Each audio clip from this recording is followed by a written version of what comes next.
tarde a todas, a todos e a todes. Meu nome é Amanda de Stefani, eu sou diretora de arte e nós estamos ao vivo pelo canal do YouTube da Brada Coletivo, o Coletivo de Diretoras de Arte do Brasil.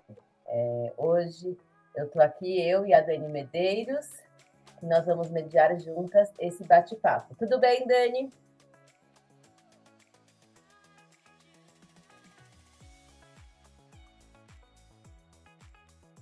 Bem-vindos a mais uma mesa da Brada na IPDW, que, para quem não sabe, acho que todo mundo aqui sabe, é essa semana maravilhosa de trocas que a gente tem com direção de arte no mundo inteiro. Então, esse é o último final de semana, então corram para ver tudo que vocês puderem, tá muito legal, e só acontece de novo daqui a 2 anos, então vamos aproveitar. Os vídeos, todos os eventos que aconteceram na Brada aqui no YouTube estão salvos, é só ir na aba de ao vivo, dá para assistir. Temos hoje agora essa mesa do Ainda Estou Aqui, depois a gente vai falar sobre o Oeste outra vez, e temos uma última manhã com as meninas falando sobre Filmando Fora no Brasil. Bom, hoje a gente vai falar sobre esse filme que ficou tão conhecido nacionalmente, internacionalmente, que trouxe prêmios, que reconheceu o grande talento, mais ainda, da Fernanda Torres. Ainda Estou Aqui, tratando dessa história tão sensível e importante, que segue sensibilizando a todo mundo, né, nesse momento complexo, politicamente, que a gente volta a viver. Então... Oscar, né, Amandinha? Oi? No filme que as premiações e o Oscar. Bom, hoje a gente vai ter um papo aqui com a equipe de produção de objetos. Produção de objetos para quem está em São Paulo, produção de arte para quem está no Rio, na nomenclatura. Temos o termo também decoração de cena, que vem usando um pouco, né, agora nessa equiparação com o set decorator. Tem o termo ambientadoras, que eu amo particularmente, das línguas hispanofônicas, né? Eu acho muito legal esse ambientadoras. Eu vou aqui um pouquinho a minha colinha. Para quem está assistindo a gente e não entende direito, não sabe exatamente a coisa do departamento de arte, né? Essa equipe é aquela equipe que monta os ambientes, que dá aquela vida que a gente reconhece nos ambientes. A Adri de Paula, uma vez conversando com ela me deu uma definição que eu adoro, que ela fala que tudo que a gente coloca dentro de um caminhão para mudança faz parte dessa produção. Então é bastante coisa, né? O Mário Surcan também, na última PDW, ele falou que ele era um arqueólogo de histórias, que, como a gente vai ver daqui a pouco, né, cada objeto, cada móvel, cada coisa escolhida traz uma história, contribui, né? É muito importante. Eu particularmente adoro esse dressing fino, que é toda essa sujeirinha que vai mostrando a vida, o uso, né, dessa casa. A gente aqui vai falar bastante da casa, da família, então a gente vai ter esse exemplo de entender um pouco mais desse trabalho tão importante, essa colaboração tão foda dentro da direção de arte.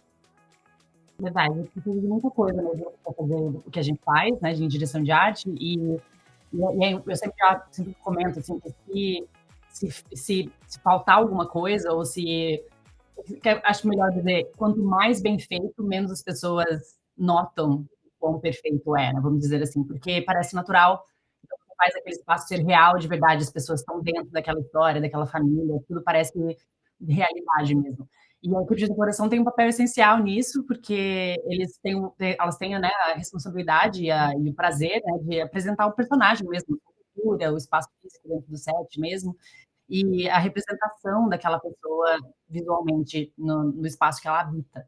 Então, isso é muito legal. Então, é uma honra a gente poder falar com vocês aqui, conversar com vocês sobre como foi o processo de vocês criarem esses mundos, né, dentro do filme Ainda Estou Aqui. Então, vamos lá, Amandinha. Bora, vamos começar agora falando um pouquinho das nossas convidadas.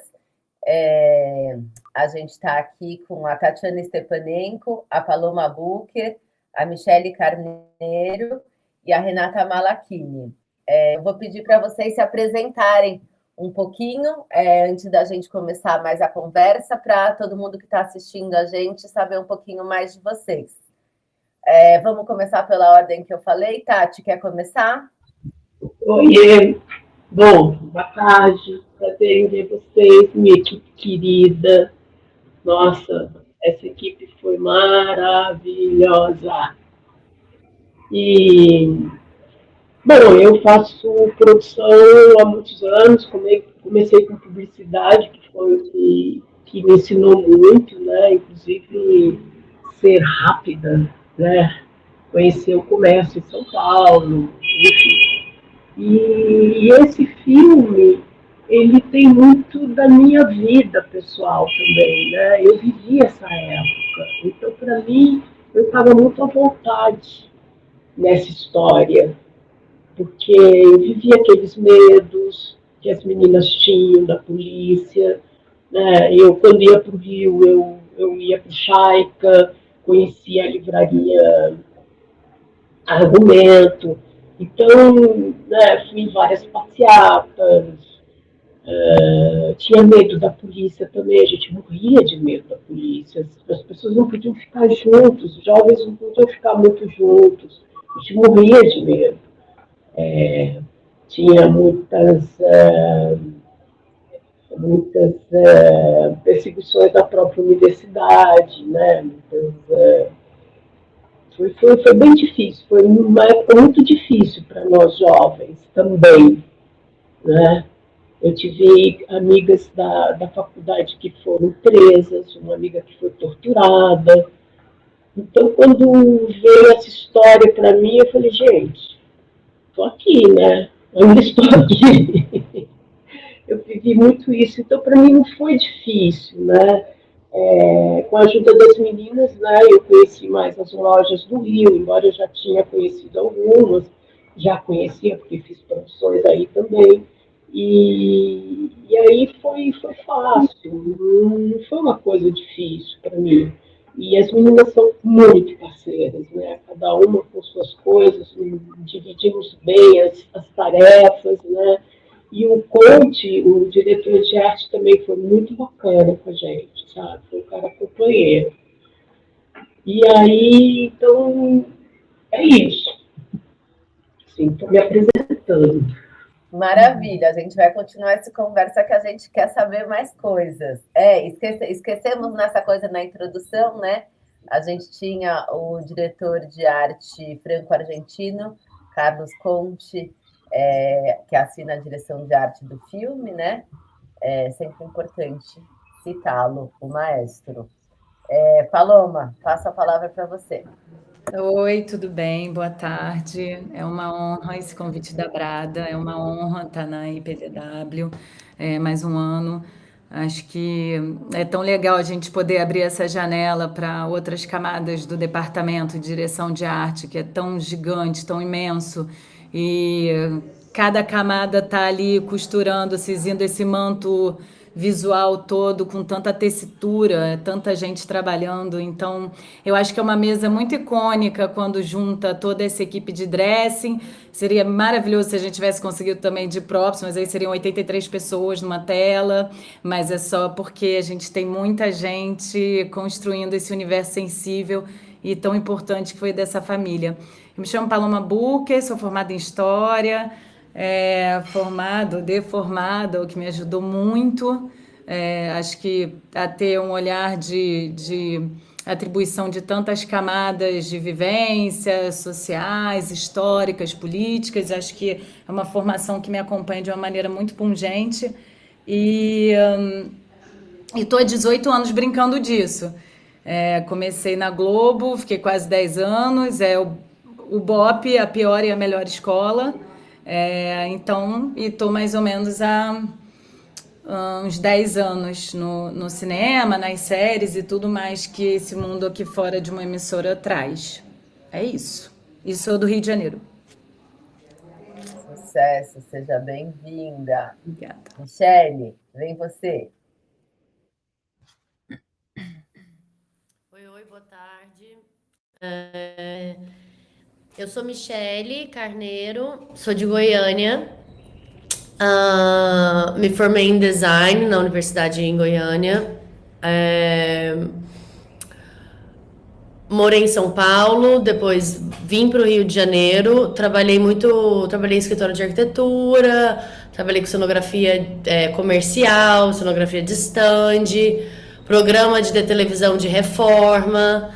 Dei uma rodada, assim, até ter caído em ficção. Acho que tudo isso foi... toda essa formação de ter andado por várias outras áreas, por mais que estivessem interligadas, foi muito bom para ter uma percepção de espaço, de maneira de montagem, porque eu acho que às vezes a gente também fica... O cinema é tudo muito setorizado, de eu faço isso, o Contra-Regra faz isso. Eu acho que eu vim de outras áreas que eu sempre tive muito...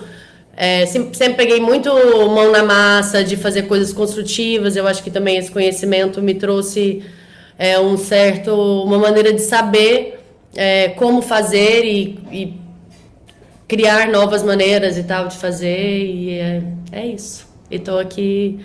Eu sou péssima de data, não sei há quanto tempo estou trabalhando com ficção no Rio de Janeiro, mas tem uns aninhos. Mas ainda estou aqui. Quantas vezes a gente vai fazer essa piada?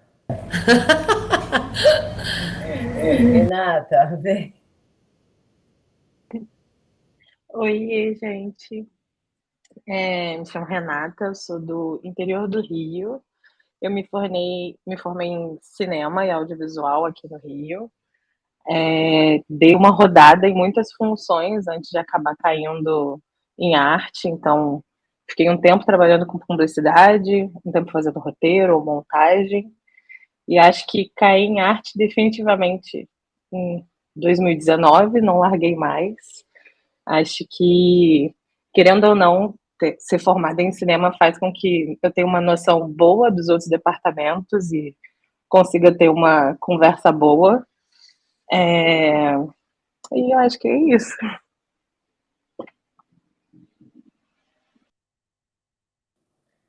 Maravilha. Então vamos começar mais o nosso papo. Paloma, vou começar com você. Nesse filme, né, trabalhando com o diretor de arte, o Carlos Conte, vocês usaram uns modelos, podemos dizer, mais gringo, assim, né? Eu acho que a gente tem que sempre lembrar que, mesmo aqui no Brasil, né, cada equipe, cada filme, cada projeto tem o seu jeito e vai criando o seu jeito orgânico, né, de trabalhar. Mas ali, como a gente tinha o Carlos, né, que está acostumado com outras estruturas também, né? Vocês trabalharam com uma coisa mais próxima, talvez, do que a gente, né? A Dani, a gente não falou muito, né? A Daniela, ela mora em Los Angeles, então ela trabalha em outros mercados. Ela vai estar na mesa amanhã filmando fora do Brasil. Mas, enfim, acho que vocês trabalharam um pouco mais perto do modelo set decorator que vem lá da gringa, né?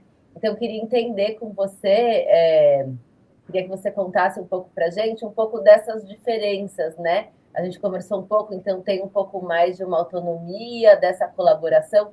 Você já trouxe um pouco na sua apresentação, né, que teve uma outra equipe que fez props, então, né, normalmente aqui no nosso mercado, quando a gente faz a produção de objeto, produção de arte, o props faz parte, né? Então, um pouco como foi trabalhar nesse organograma diferente ou não tão diferente, que agora está se tornando mais recorrente, um pouco da sua experiência, como é que isso é comparado com o que você já fez antes, se foi melhor, o que teve de bom, que talvez não foi tão interessante, um pouquinho dessa experiência de estrutura de equipe mesmo, para a gente começar. Tá. Eu acho que inicialmente era uma estrutura de equipe que parecia eu acho que tem uma coisa já acontecendo no mercado de as exigências são multiplicadas. Então, de fato, o diretor de arte, ele hoje precisa de mais recurso para responder uma demanda que só cresce, né? Então, você tem hoje, quando a gente para pensar numa série, quando a gente para pensar em grandes estruturas, você não pode ter uma equipe que antes de produção de objeto, barra arte, barra decoração de cena, abraçava o props, por exemplo, né? Eu acho que isso já é uma tendência que a gente tem no Brasil. Hoje em dia, com a demanda do que aumenta enquanto formato, enquanto série, enquanto streaming, enquanto paralelismo, enquanto diminui a aumenta a demanda. Então, você precisa de uma estrutura, porque por mais que as coisas aumentem, a estrutura não necessariamente acompanha. Então, você acompanha num sentido de você setoriza mais, mas você corre mesmo assim, porque a estrutura é cada vez maior. Então, o Ainda Estou Aqui era um filme de época, né? É um filme de época, então é um filme que tem uma demanda de vestígios e objetos e coisas que funcionem, né? Década de 70, a restauração, existia um trabalho dos objetos e das marcações de cena e dos props, em que tinha você tinha que ter uma delicadeza, você tinha que ter um apuro muito grande para que as coisas valessem no set, né? Então, assim, a Super 8 valeu muito, todo o projetor, aquilo tudo era funcionando quando abria. A gente não pode esquecer que Ainda Estou Aqui é uma película. Ele foi feito de película. Então, não é um corta, vai. Você pode ir muitas vezes, mas são muitas latas. Então, o que a gente vive é o cometa Halley, né? A gente está vivendo lata de película toda semana indo para Paris, para revelar. Porque a gente não tem mais laboratório no Brasil que dê conta. Então, já é um filme de modo de produção muito diferenciado.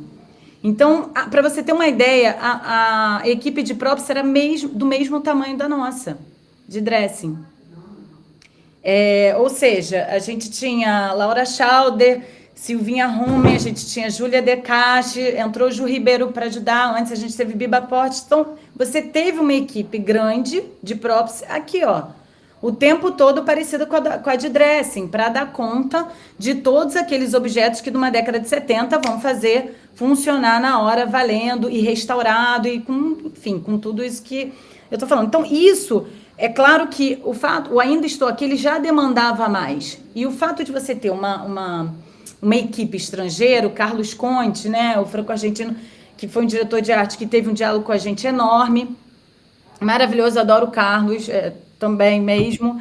Acho que ele entregou para a gente depois uma confiança para essa equipe que fez com que a gente conseguisse trabalhar de uma maneira muito integral mesmo, integrada e orgânica.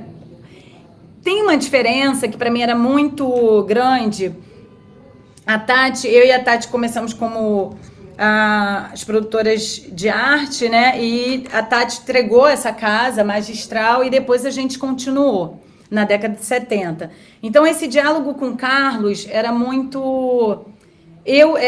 a gente tinha muito diálogo sobre acabamento, sobre cenografia, sobre o fato dele ser uma pessoa de fora, ele não ter vivido esse Brasil e não vive, desde a luz solar que incide nessa casa, até tudo em que era a ditadura no Brasil, o que era a década de 70, quem eram os sociólogos, o que eles estavam pensando e tudo mais.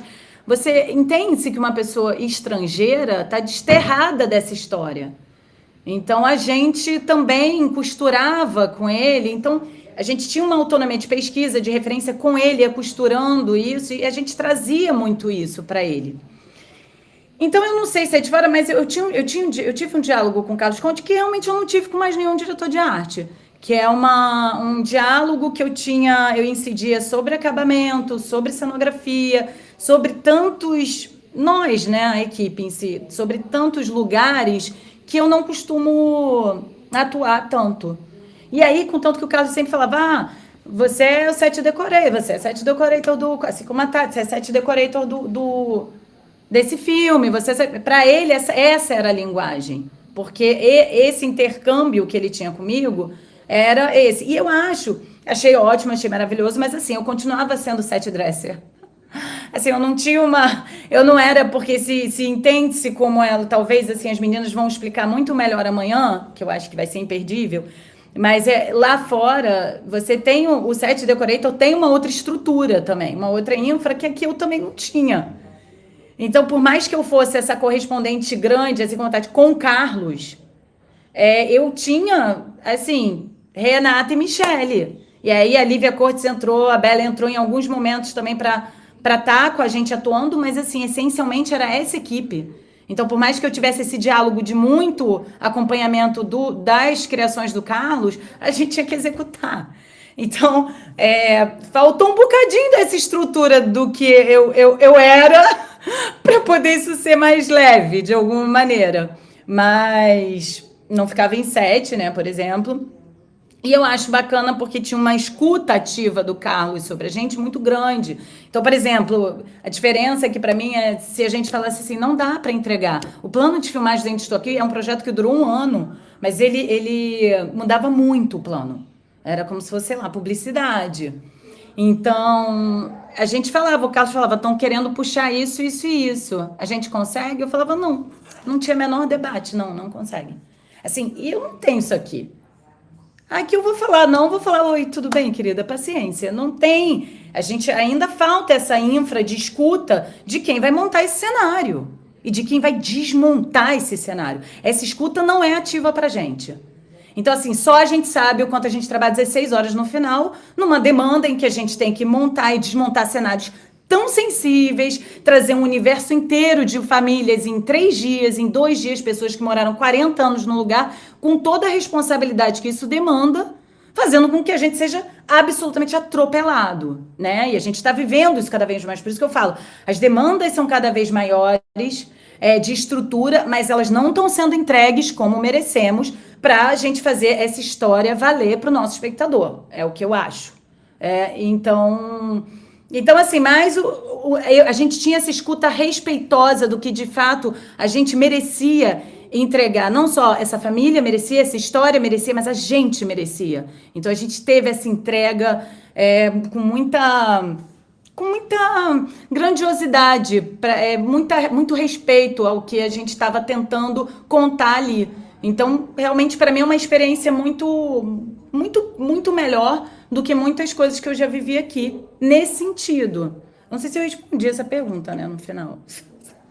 Maravilhosa, foi maravilhosa. Eu fico pensando assim, né? Eu fiz muito tempo produção de objetos, produção de arte, e eu amo essa pesquisa, essa história e tal, mas eu não dei conta das demandas e do atropelo. Eu não dei conta, assim, eu acho um trabalho magnífico, sou fãzaça, assim, enfim, eu como diretora de arte faço projetos muito menores, que eu acabo fazendo tudo meio junto, né? Mas para esses trabalhos grandes, assim, esse mundo atropelado que você acabou de contar, exemplificar tão maravilhosamente, assim, eu não dou conta, assim, eu não tenho saúde física nem mental. E acho que é algo muito importante de você trazer aqui, porque é algo que precisa ser falado, né? Porque existe pessoas com vida ali por trás e que, acho maravilhoso o que você falou, tem uma responsabilidade imensa em entregar uma casa de uma complexidade, né, de que representa a vida de uma família, a vida de alguém. Lendo muito das coisas do Ainda Estou Aqui, todo mundo fala que é isso, né? Como foi um projeto que teve 1 ano, que houve muito tempo para as coisas, né? Eu vi relatos de elenco falando que fizeram anos, meses de aula de vôlei, de não sei o que e tal. Mas eu vou fazer a pergunta só protocolar, porque eu já sei a resposta. Para a gente não tem esse tempo, né? As coisas vão mudando, as coisas se atropelam. Esse tempo gostoso que teria de respiro, de criar, não existe. Não, e a gente teve parada do projeto, né? Por causa da direção de fotografia que saiu do grupo lá na véspera. Então, assim, de filmar. Então, a gente saiu do projeto. O projeto teve paradas. E aí a gente não estava trabalhando. Mas o elenco, com certeza. Na preparação de elenco, depois da entrega da casa. e tudo que eles puderam trabalhar ali em cima. A gente não, interrompia-se o projeto, 1 ano do projeto com interrupções, né? Então a gente saía. Então a gente não estava trabalhando enquanto interrompia.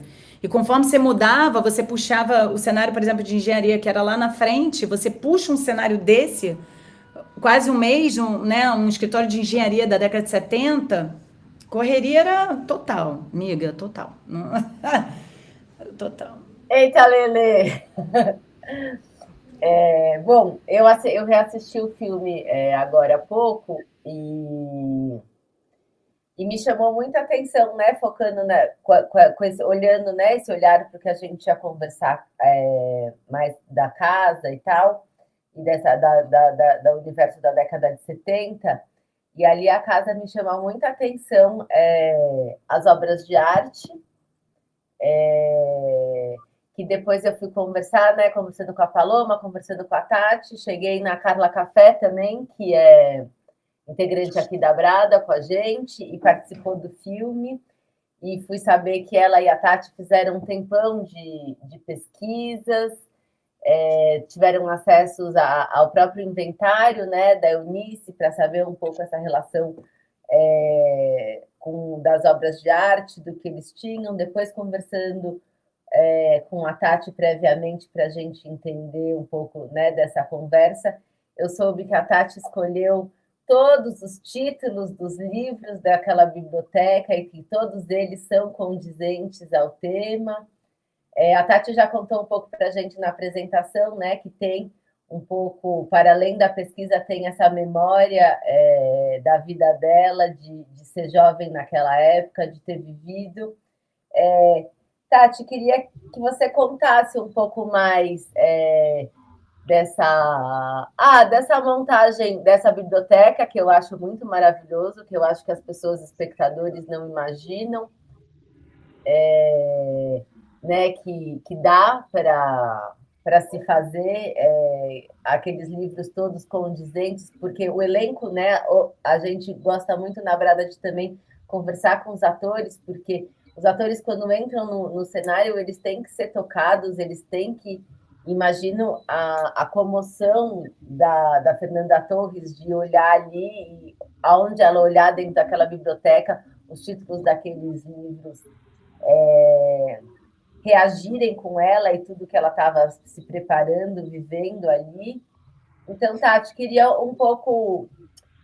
eu também chamo a atenção que no crédito tem uma pessoa de pesquisa, conversando com a Carla também nessa preparação para cá, eu descobri que essa pessoa de pesquisa também é um pouco mais jornal, os rótulos, design gráfico, é uma coisa que também tece toda essa coisa, não é o nosso papo exatamente aqui, mas eu queria conversar um pouco, Tati, dessa coisa desse momento de pesquisa, esse momento você e a Carla, e de montagem dessa casa, como é que foi um pouco desse processo para você?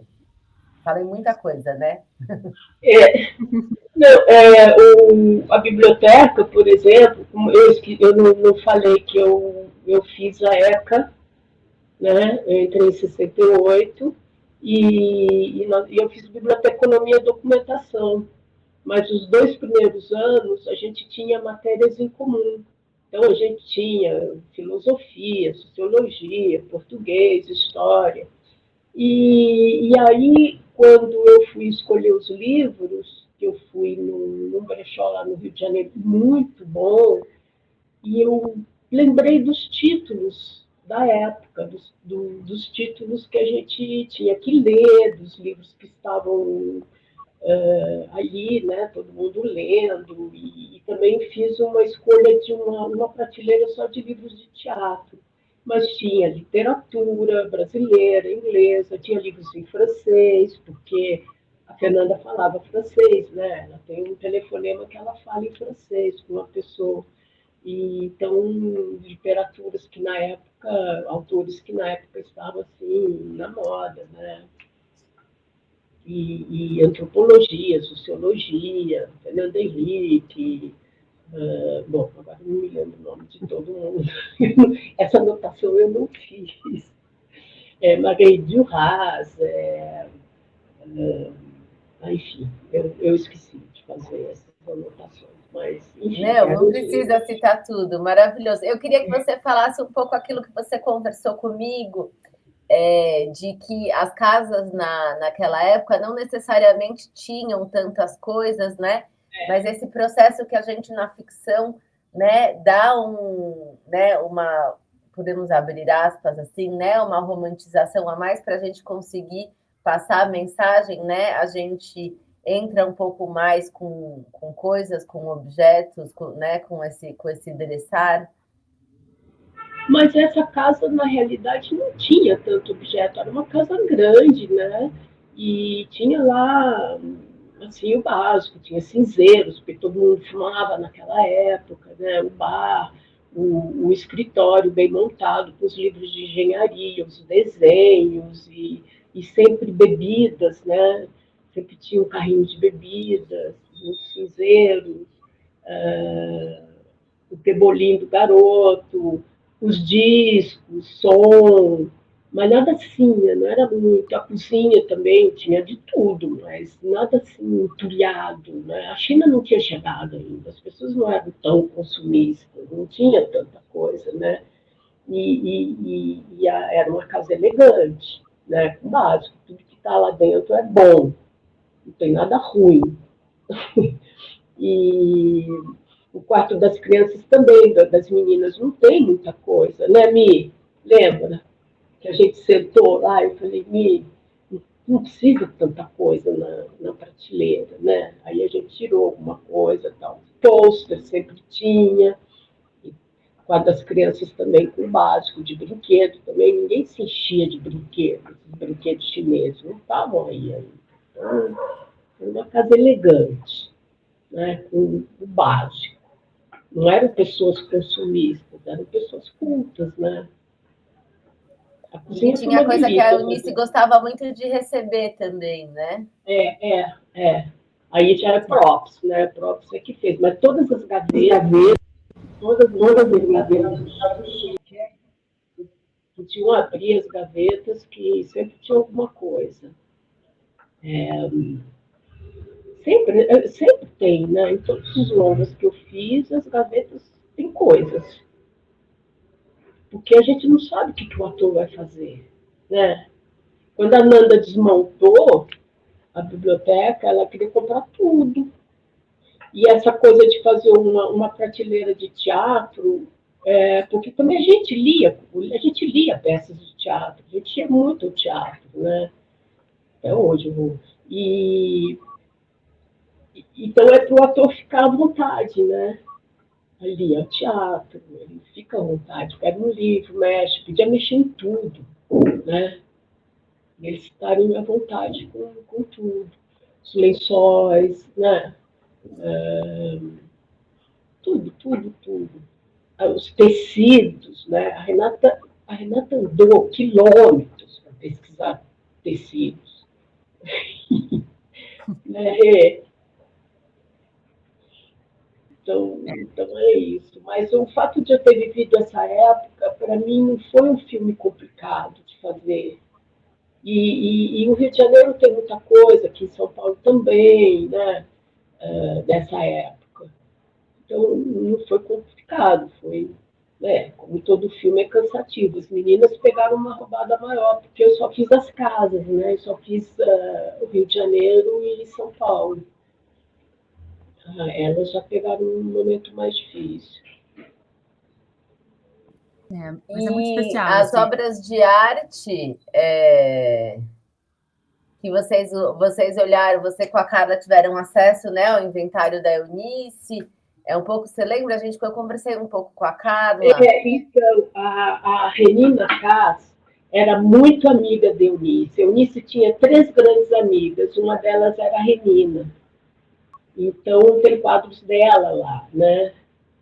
E outras coisas, enfim, tudo da época. Porque hoje também é uma questão delicada, né? Essa coisa de autorização de obra de arte, né? Para a gente usar. Antigamente a gente pegava os quadros e colocava, e hoje em dia não é mais tão simples, né? Usar. Então me chamou a atenção bastante as obras de arte na casa, que vem para São Paulo depois também, né? Mas isso não foi tão complicado por ter mais contato com a pessoa que cuida da obra da Renina, que é uma pessoa que tem muito contato com a Carla, então foi fácil. E outra coisa que eu queria dizer, na época também se apreciava muito arte popular brasileira. Então, no escritório tem alguns objetos de arte popular, principalmente no escritório, não na sala. Na sala tem umas pratarias, enfim. Mas tudo mais limpo, né? Tapetes persas. Nossa, muito legal. Muito legal isso tudo.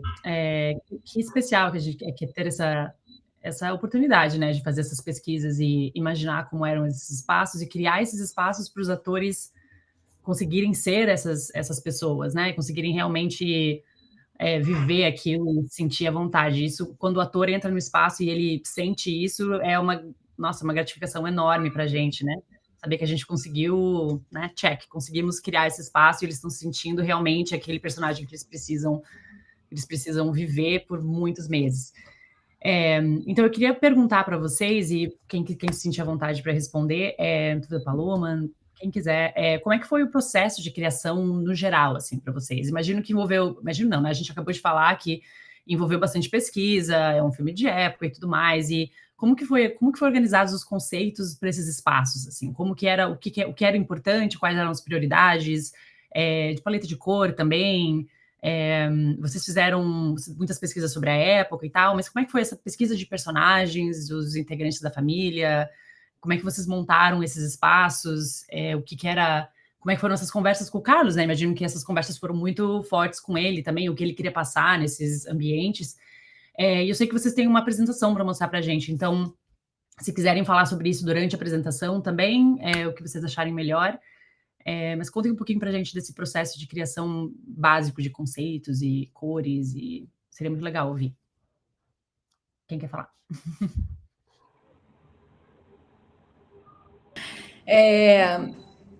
Ia falar, Renata? Senti quase. Eu acho que teve uma questão inicial que conduziu o filme depois, que foi uma. E aí, vamos reproduzir? Essa família existiu, né? Então, isso tudo já você parte de que lugar? Você parte de uma reprodução ou você parte de uma licença? Né? Houve todo esse debate, a gente chegou, quando eu e as meninas chegamos com a Tati e tal, acho que isso não tava dado ainda. Isso era um debate, tinha conversas com a família, enfim. E aí foi decidido que não ia haver reprodução. Ia haver uma licença poética em que a gente ambientasse aquela família na sua casa. A casa já não era no mesmo bairro, iam ter artifícios de pós-produção, né? O Leblon é lotado ele não tem nada a ver com a década de 70, já foi em outro bairro, foi na Urca que essa casa foi escolhida, né? Porque era uma rua ainda com muitas casas, como era a década de 70.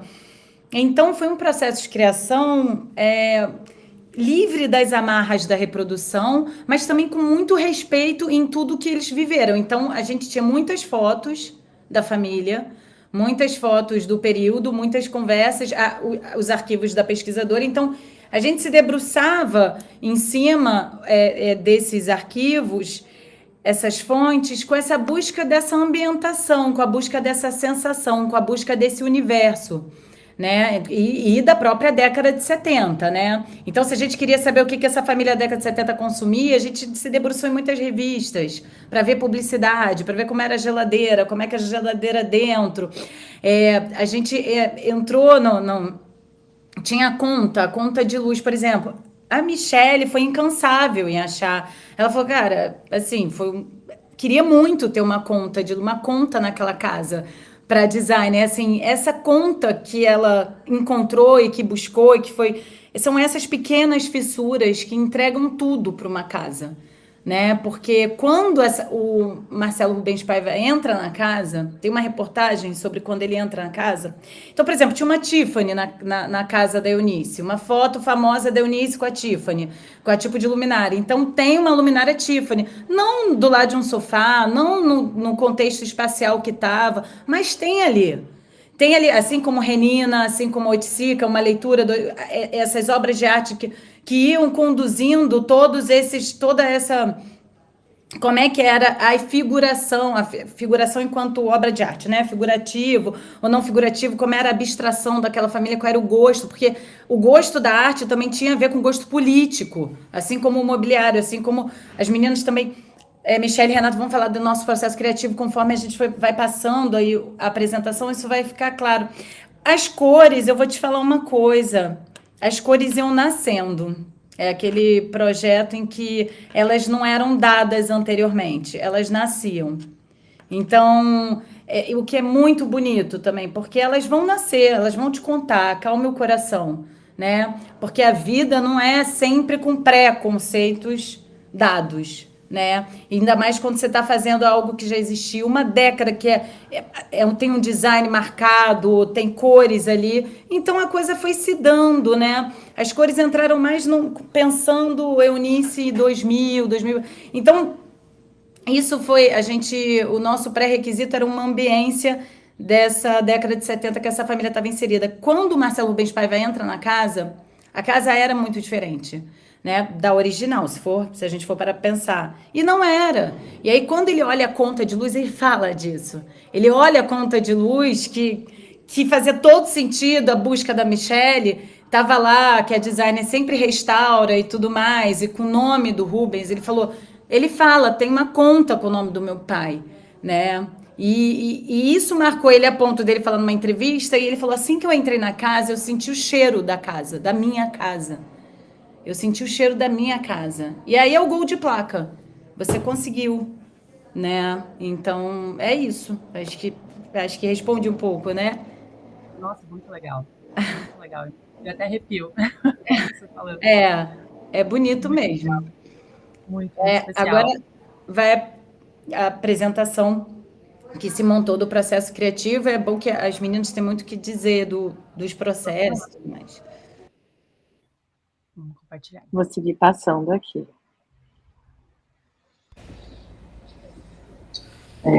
Quer começar lendo, Lili? Pode ser. A gente botou essas fotografias que são fotografias reais da casa. E aí tem uma coisa que a Paloma sempre fala pra gente, que é que a gente não decora, a gente ocupa, porque a decoração ela vai embelezar, ela vai enfeitar, a gente faz pra ser bonito. E o que a gente não faz pra ser bonito. A gente tá contando uma história. Às vezes essa história é agressiva, às vezes essa história é feia, ela pode trazer várias emoções. Então o que a gente faz não é decoração, porque a decoração ela vai simplesmente deixar aquele espaço mais bonito aos olhos de quem vê. E quando a gente estava montando essa apresentação da outra vez, eu estava lendo um livro da Susan Sontag, e ela falava sobre o processo de ler uma fotografia, que quando você lê uma fotografia, você pressupõe que você já tem uma bagagem. Então, assim, tem a primeira passada do olhar da fotografia, tem o segundo, tem o terceiro. Então, assim, esse processo da gente não ter que reproduzir a casa como faz com que a gente tenha que olhar essa fotografia não uma vez, mas várias vezes, para entender as frestas, as fissuras, a bagunça que tem ali, e não só a cor do sofá ou a cor do tapete. Tentar entender outras delicadezas, assim, sabe? A criança que senta no chão, então tem esse espaço no chão, não é uma mesa de centro grande. Então, tentar entender, tipo, delicadezas, assim. Aí, não sei, vou ler, então, essa citação aqui. A mais simples percepção, longe do que se pensa o senso comum, já tem uma natureza intelectual. Depois da teoria da Gestalt da psicologia de forma, sabemos que olhar é imediatamente interpretar. O olho humano vê o todo antes das partes, a configuração antes dos elementos.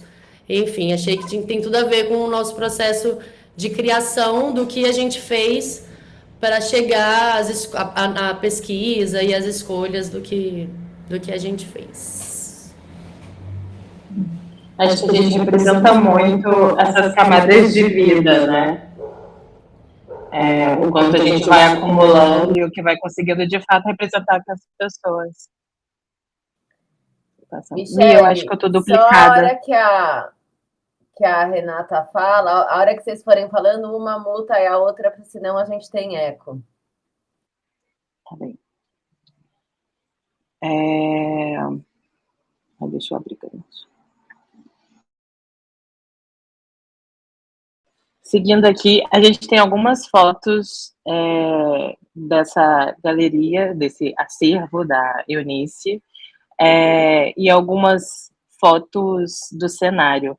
Tem até essas duas representações da luminária, e de algumas coisas que é isso, acho que a gente não seguiu, mas observou muito e aconteceu alguns tipos de semelhanças.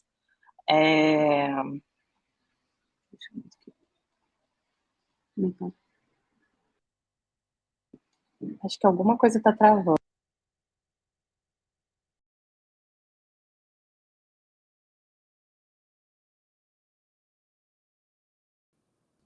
De você passar? Um instante que eu não estou conseguindo passar. Descompartilha e compartilha de novo. Sem grilos. Estamos ao vivo, mas a gente vai ajustando. Está fechado o microfone, Rê. Estava acabando lendo algumas citações que a gente botou. Acho que agora vai. Aqui segue algumas referências que a gente, como a Paloma tinha falado, a gente acabou pegando muita coisa de revista da época. E eu acho que todo esse acúmulo de referência, não só virtual, mas muita coisa física que a gente acabou adquirindo para seguir esse caminho e realmente conseguir entrar nesse mundo da época foi essencial, assim. Acho que as propagandas da época acabavam representando muito o que aquelas pessoas queriam adquirir, o que elas queriam mostrar, para além do vestígio que a gente acaba colocando depois. Acho que fez muita diferença uma pesquisa física e um acesso a isso diferente do só virtual. Quer acrescentar alguma coisa, Mia?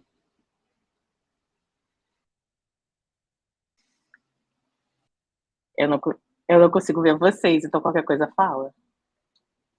Pode continuar, ela falou que não. Eu acho que isso seria ótimo a me falar. Então, assim, isso até que a Tati chegou a falar de arte popular e tal, eu acho que nessa época, assim como hoje, pessoas que eram de esquerda tinham muito apreço pela arte brasileira. Aquilo era muito consumido. E não só de artes plásticas brasileiras, né? Então, sei lá, a gente tinha Hélio Oiticica na casa, tinha Rubens Waiterman, você falou sobre o nome dele, taranã. Os móveis modernistas eu acho que contam muito uma história política da época. Porque se você pega, os grandes nomes da arquitetura brasileira modernista, eles foram exilados, foram proibidos de dar aula na faculdade. O Artigas, fundador da FAO, foi demitido, exilado. Então eu acho que é simbólico usar. Então, assim, a poltrona mole, a família não tinha, mas é uma poltrona reconhecidamente de um arquiteto modernista brasileiro. Você bate o olho, você sabe. Uma pessoa que não sabe nada de arquitetura hoje sabe. E eu acho que esses móveis contam uma história. Igual a arte brasileira, igual é isso. Hélio Oiticica também era um artista que eles tinham, mas é importante trazer. Esse cara foi exilado também. A Renina, ela ficou muito amiga da Eunice depois da casa da década de 70. Elas foram amigas mais velhas. Mas o conteúdo da arte dela faz sentido ali. Então é isso, a gente traz a ambiência por outros aspectos. Não é só o estético. Tudo aquilo conta uma história. tem uma entrevista do Paulo Mendes da Rocha, que também ele foi boicotado, perdeu cargo de universidade, perdeu tudo, que ele fala, antes de tudo, um arquiteto é um humanista.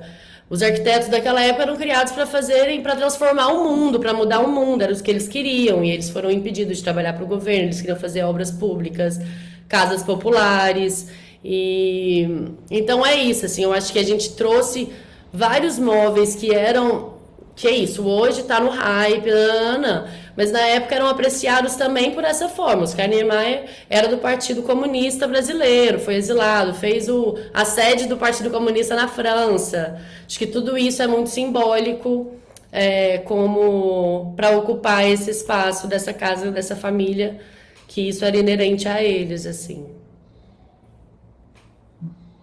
E para contextualizar os cenários que estão aparecendo nessa foto de cima é a sala, e aqui embaixo é o escritório de arquitetura. Aí a gente segue para a sala, algumas fotos do cenário. Eu acho que o mais incrível que a gente acabou construindo mesmo foram esses vestígios, esse acúmulo que rolou muita pesquisa, mas rolou muito achado. Eu acho que é uma camada de vida que a gente acabou encontrando com muitas, muitas pessoas que guardavam, que mantinham também esses objetos.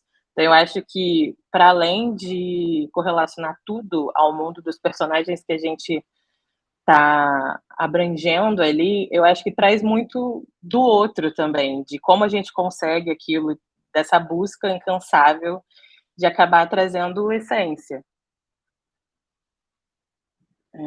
Alguma coisa, amiga? Pode falar, amiga. Volta ali o anterior, só para mostrar aqui no cantinho, não sei se é o croquis que o Carlos trazia. As meninas montavam isso, o croquis e como ficou a sala. Tá? Era enfim, só isso mesmo. Era uma referência do que vinha no lápis ali, como é que a equipe também, que o Carlos trabalhava, idealizava os ambientes, como ele trazia o croquis. Ele trazia os desenhos assim, preto e branco, em lápis, de tudo? Preto e branco em lápis, em tudo. Uou. Nossa, que legal. Eu acho que mostra bastante essa diferença de iluminação do filme, acho que é essencial, assim, é um ponto muito forte do filme. Acho que com as camadas de cortina, dá para ver em 2 fotos a diferença de ambientação através da luz, né? E acho que o filme se apropria muito disso. Muito. Eu, inclusive, vou entrar aqui no meio agora, porque uma das coisas que eu queria perguntar sobre essa questão da luz, porque no momento que a história vira, né, no momento que o Rubens sai da casa e vai para a prisão, tem uma mudança muito clara de iluminação. Tem uma mudança de tom no filme, tem uma mudança de vibe em geral, assim. Então eu queria perguntar um pouco sobre isso, assim, como foram essas conversas sobre esse momento porque existe claramente uma grande diferença visual entre esses 2 momentos do filme. Vocês podem falar um pouquinho sobre isso também? Eu acho que isso sempre foi uma escolha clara, assim. A gente deu muita atenção a esses materiais, a esses tecidos, a essas cortinas. A gente fez muitas provas e muitas trocas, assim, até chegar nesse ponto de conseguir, de fato, fazer com que a casa mudasse completamente de ambientação, né? É uma casa muito solar, são escolhas de tecidos e materiais que transpassam muita luz, mas que com esse acúmulo de camadas que a gente acabou construindo, também conseguiram fechar muito bem e escurecer completamente o filme a partir do momento do desaparecimento do Rubens. Muito legal, e é bem Quer agregar algo, Mi? Bem perceptível isso, ficou muito bom. Eu acho que teve essa coisa de ter a bagunça, o vestígio e tal, tem uma coisa também de que é isso. Você traz vida para casa com esse tanto de bagunça, então eu acho que eles tinham essa intenção de ter essa bagunça, essa coisa, esse material no chão, esse brinquedo no chão para trazer vida e de repente tirar isso, né? Quando você vai para essa parte pós tá tudo menos, tá tudo mais escuro, tá menos bagunça, menos objeto, menos vida na casa. Eu acho que essa transformação se dá também nesse aspecto, sabe? Então, assim, essa parte toda cheia de baguncinha, assim, ainda é isso, ainda é a primeira fase, é a parte solar, é onde a vida tá pulsante ali, rodando, sabe? E a gente vê isso dentro na casa e fecha e depois disso, realmente você consegue ver que tem parece que a vida foi literalmente retirada daquele espaço, então teve um processo de vocês como decoração de retirar também objetos, retirar essa vida, muito legal saber disso também, muito legal. Vamos continuar então?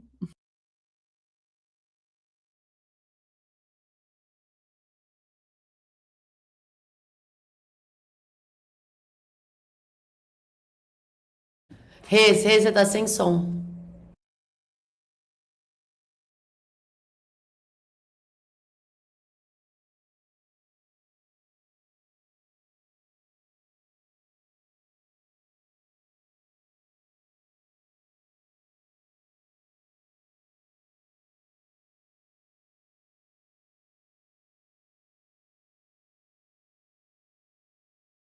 Não tá mudo porque o negócio tá aqui.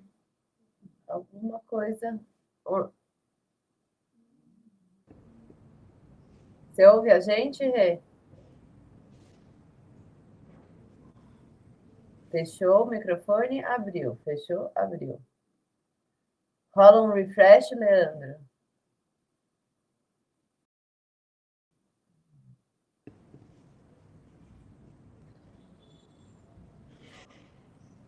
E ela que tá compartilhando, né? Você ouve a gente, Rê? Ou não? Ouve. Ouve. Tá, então, quer falar do escritório, Tati, Michele, só para a gente seguir? Assim, não sei se a Tati tem uma coisa passou o escritório. Tá, enquanto o Rê não volta, posso falar alguma coisa aqui também. Então, o escritório era esse. Tamo. Manda ver, bicha. Desculpa, mas pode continuar. Então, o escritório era esse lugar que eu acho da casa que era meio centro da casa, onde eles se reuniam. A família era um lugar privado do Rubens, mas também era um lugar onde eles se reuniam, então era um lugar que tinha muita referência dele. Aí tem fotos assim, inclusive da gente antes do modelo final, tem uma poltrona verde. E a família falou que lembrava de ter um sofá azul. Então trouxemos um sofá azul para que tivesse coisas onde eles se reconhecessem ali. E acho que também é isso, tipo, acabou trazendo mais um sofá, você trouxe mais espaço, que era um lugar privado do Rubens, mas era um lugar de reunião de família. E isso que a Tati comentou, assim, é isso, tudo estava adressado, você abria qualquer gaveta, tinha coisa, abria os armários, tinham coisas. Isso aparece no filme? Não aparece. Mas tudo bem, porque eu acho que é isso, no final das contas, o Rubens chegava naquele escritório, sentava naquela mesa, abria aquela gaveta, ele se sentia um engenheiro que morava naquela casa. E é isso, assim, os atores comentaram isso, de que eles realmente moraram naquela casa, porque filmamos naquela casa meses, e eles se sentiam parte daquilo, porque aquilo estava tudo adereçado e não de forma aleatória. Até dentro das gavetas, as coisas que estavam ali fariam sentido. Por mais que às vezes bagunça não faz sentido nenhum, também. Porque bagunça é que você enfia qualquer coisa dentro daquela gaveta. Mas eu acho que a gente... É isso, tem essa coisa do, abre uma gaveta, tem um baralho. Então esse baralho, as coisas que estavam dentro do cenário eram coisas que eles de fato usariam no dia a dia e usaram na cena, por mais que às vezes isso não estava escrito e pensado anteriormente, acabava sendo usado porque estava ali à disposição para ser usado, né? Oi, pode falar? Vem, Tati, essa bagunça é fenomenal, gente. Fala, Tati. Então, volta na mesa do Rubens. Então, tá vendo essa cadeira que tá lá? Essa cadeira é uma cadeira igualzinha que tinha na casa deles. Então, isso é de verdade. Quer dizer, não é a cadeira deles, mas é igual. Não dá para ver, só dá para ver a parte de cima, mas era igual. Era isso. Olha, e ali tinha o desenho também do Carlos, né? Volta ali. Deve ficar horas nessa apresentação, maravilhoso. Estou olhando tudo.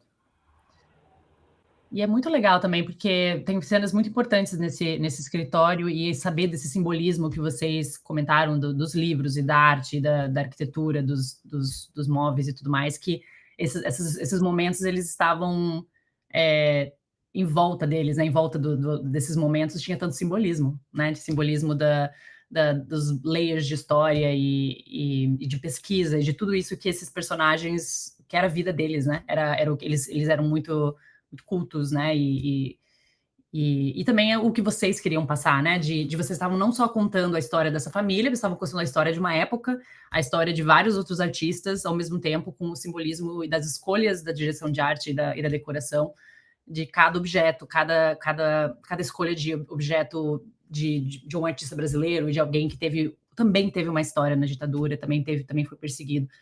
É muito legal de ver isso e assistir o filme com essa visão deixa tudo muito mais especial. Não, é muito interessante, eu estou olhando aqui também, né? O desenho do Carlos é tão alinhado, né?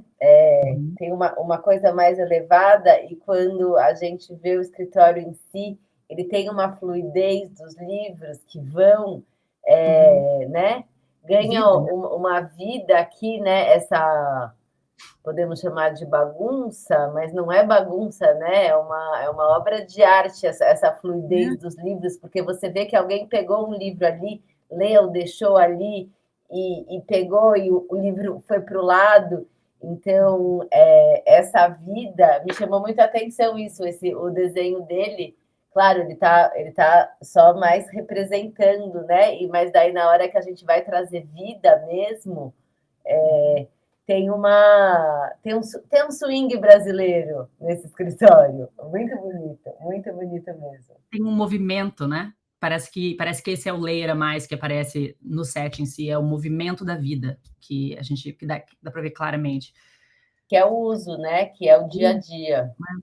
Uhum. E daí você vê a foto da família, daí tem mais objetos que do dia a dia, tem um copo, tem uma xícara, tem como que, né, a bagunça organizada, que é assim, a nossa vida é assim, né? Se eu olhar minha mesa agora aqui, tudo bem que tá meio bagunçado demais, mas é isso, tudo tem, são aqueles objetos do dia a dia, de segunda-feira esse objeto veio aqui, terça-feira eu tirei, enfim, e isso que faz o ambiente ser real mesmo, né? E isso das gavetas também, eu sempre achei isso muito importante, né? Do ator entrar naquele espaço e ele ter um tempo ali sozinho, e poder abrir as gavetas, e poder entender, sabe?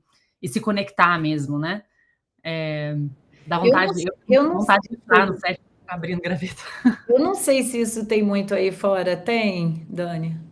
Então, tem sim, mas isso depende muito com quem você está trabalhando, né? Por exemplo, eu trabalhei no Mank, do David Fincher, e isso era uma prioridade dele. Ele queria que todos os objetos dentro de qualquer set tivessem alguma coisa a ver com a história. Então, ele entra no espaço mesmo e ele abre as gavetas, ele quer ver os objetos que tem ali dentro. Ele é muito focado nisso como diretor, ele é para isso para ele não tem negociação, assim.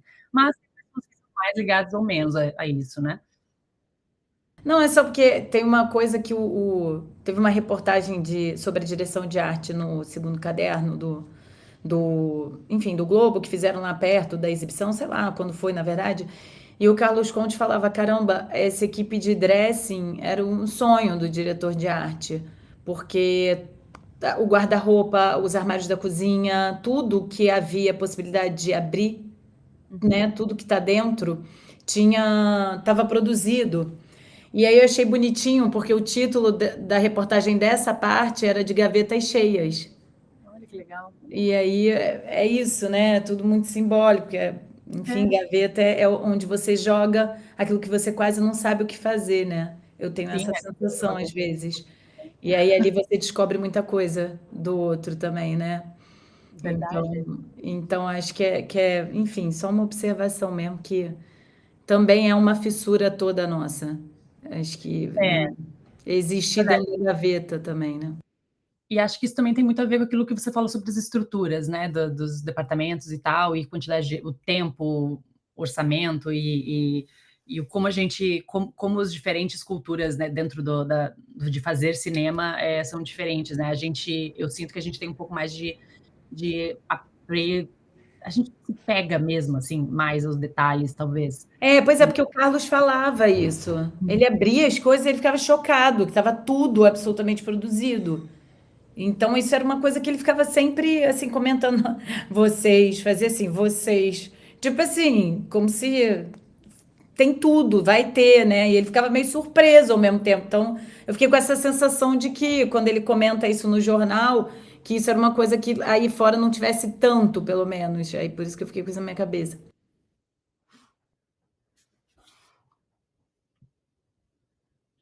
É uma coisa, não é tão comum, assim, o mais comum é ser, a gente conseguir, as pessoas tentarem o mínimo, né, porque é o caso de orçamento e tudo mais, mas isso faz uma diferença enorme.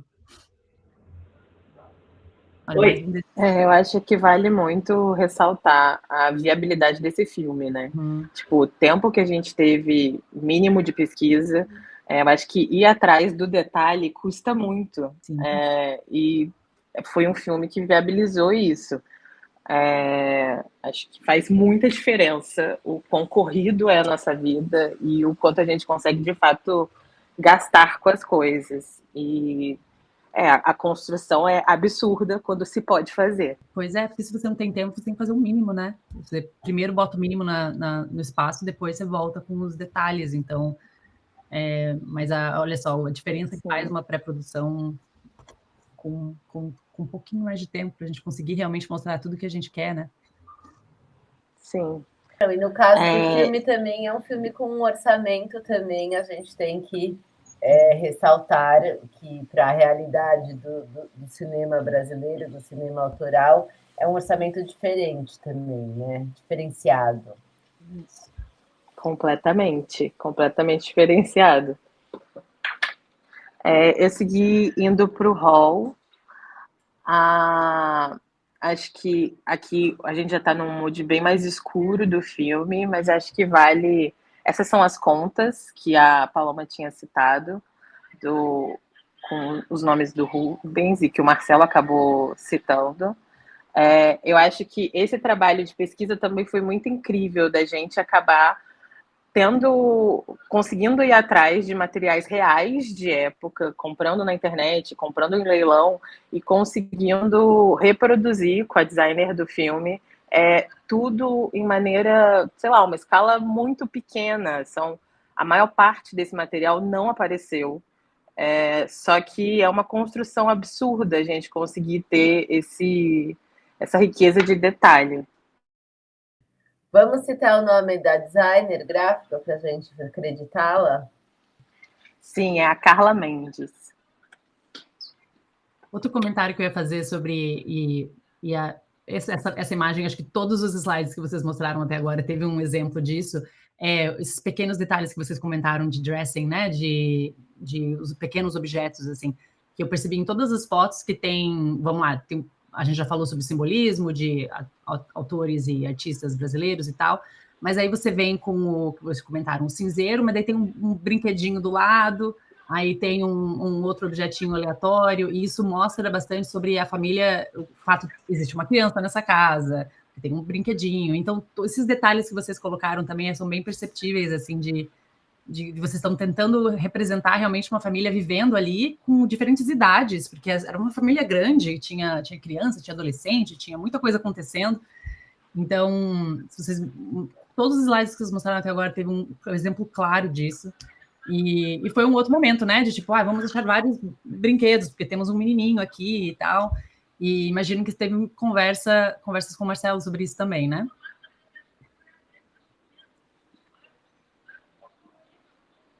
Eu acho que a gente teve conversas com a família, mas acho que tem uma coisa do que também o nosso dever desse mundo faz, que é que resquícios, que pistas e que objetos transbordam daquelas idades, daquelas pessoas, né? Eu acho que tem essa coisa, tipo, não adiantava a gente botar brinquedo de 1 ano de idade, porque tinha a partir de 6, 4, 5. Mas a gente botava Pais e Filhos direto, porque ela também lia Pais e Filhos. né? Então, acho que tem a coisa da família, mas de fato tinha um fato do que era essa família que estava morando no Rio de Janeiro de frente para a praia. O que essa praia invade, o que esses amigos invadem e o que eles invadem enquanto pessoas daquelas idades, naquele formato e naquela dinâmica familiar. Acho que isso também foi uma coisa meio natural da pesquisa, né? Mas tem que ter, porque tem muita vida. Eu acho que isso que a Michelle falou do que ou você falou também do que vai diminuindo, isso é bonito demais, porque é o processo da diminuição da vida que pulsava até culminar com a mudança, né? O vazio total. Então, isso é um processo bonito que foi. Que é um terceiro momento muito importante dessa casa, né? O momento que a casa fica vazia, e o quanto isso representa, né? Eu acho que vocês têm uns slides com essas imagens também.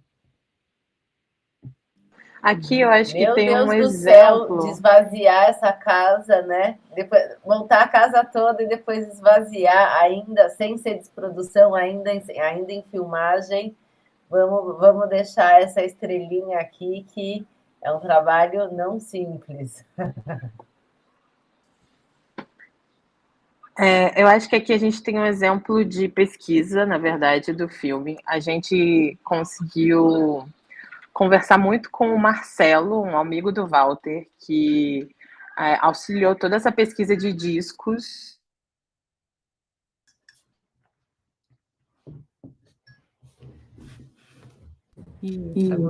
Ficou mudo. Ficou mudo de novo. Será que é o seu fone que perde o Bluetooth? Eu acho que você pode tirar o fone, Rê, se tu tiver de fone, ou não tá. Agora está mutada mesmo, você mutou o seu áudio.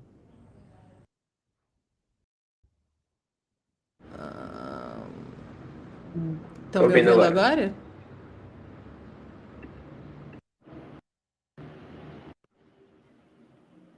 Sim, pode Estão me falar. ouvindo? Eu acho que foi muito legal que a gente conseguiu usar tudo muito verdadeiro nesse filme, né? A gente usa muitas marcas, a gente usa muitas capas reais, muitas capas de disco, para além dos quadros. Eu acho que é uma coisa que a gente acaba reproduzindo muito e tira muito da vida, né? Tira muito da realidade.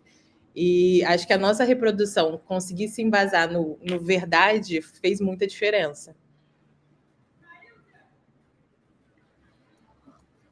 Aqui a gente segue para a sala de jantar. Aí a gente tem alguns exemplos de alguns mobiliários que a gente acabou utilizando, luminárias. A composição de prataria, que inclusive Tati sinalizou. Você quer falar algo da sala de jantar, Tati? Pode falar, vocês falam bem. Muito bem. Eu gosto de ouvir vocês. Ai, Tá bem. Depois fala do Quer alguma coisa? né, Mi?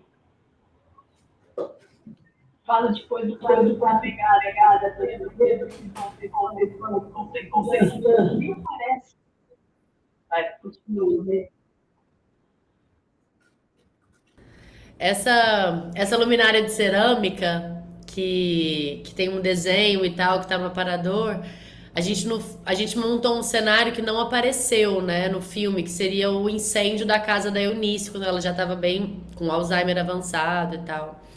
E essa luminária quebrou nesse cenário. Ela realmente teria se perdido no incêndio, teoricamente. Ela foi de arrasta.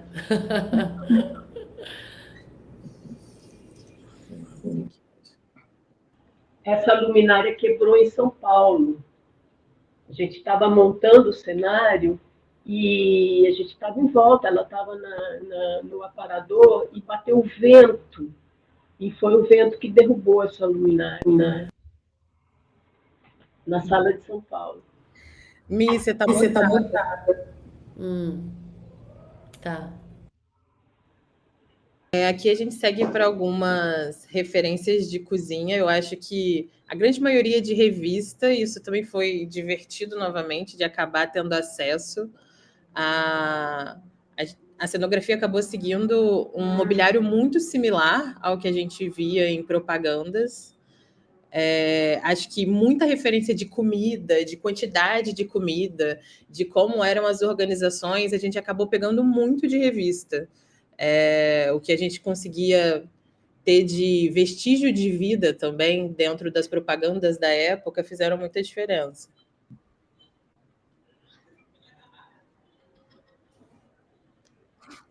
Querem falar algo?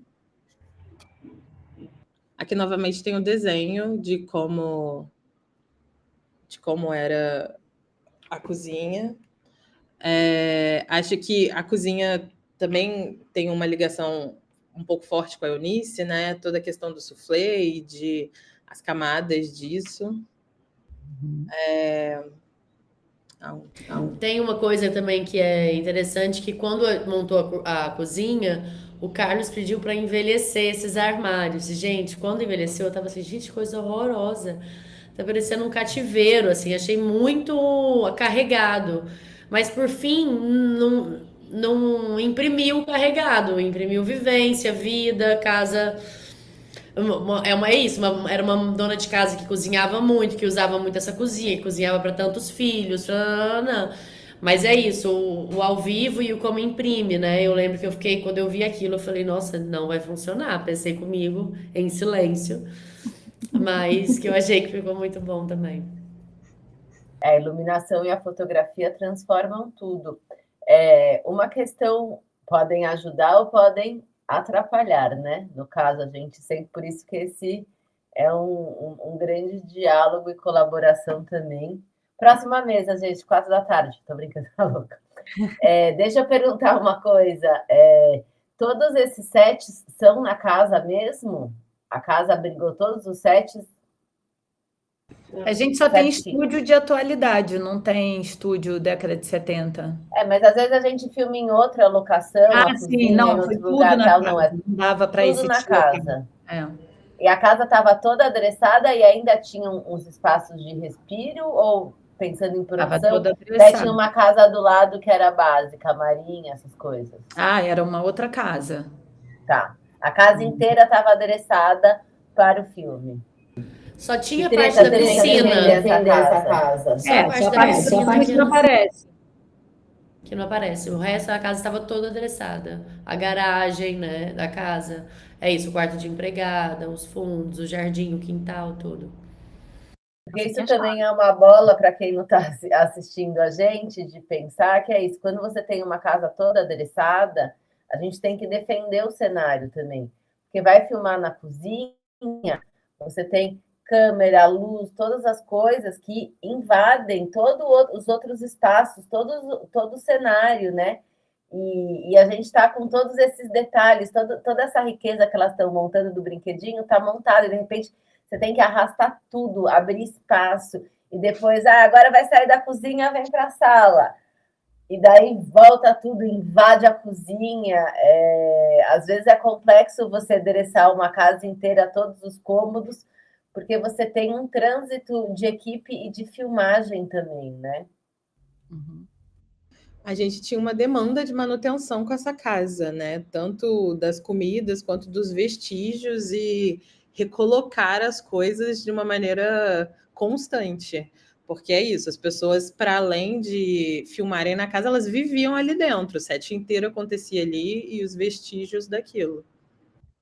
Vamos dar um crédito para a continuidade? Quem foi o parceiro da continuidade? Nomes?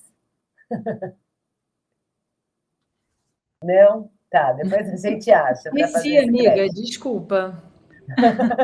Eu tô com a caneta branca do último filme. Esqueci. Depois eu já recupero. Depois a gente recupera.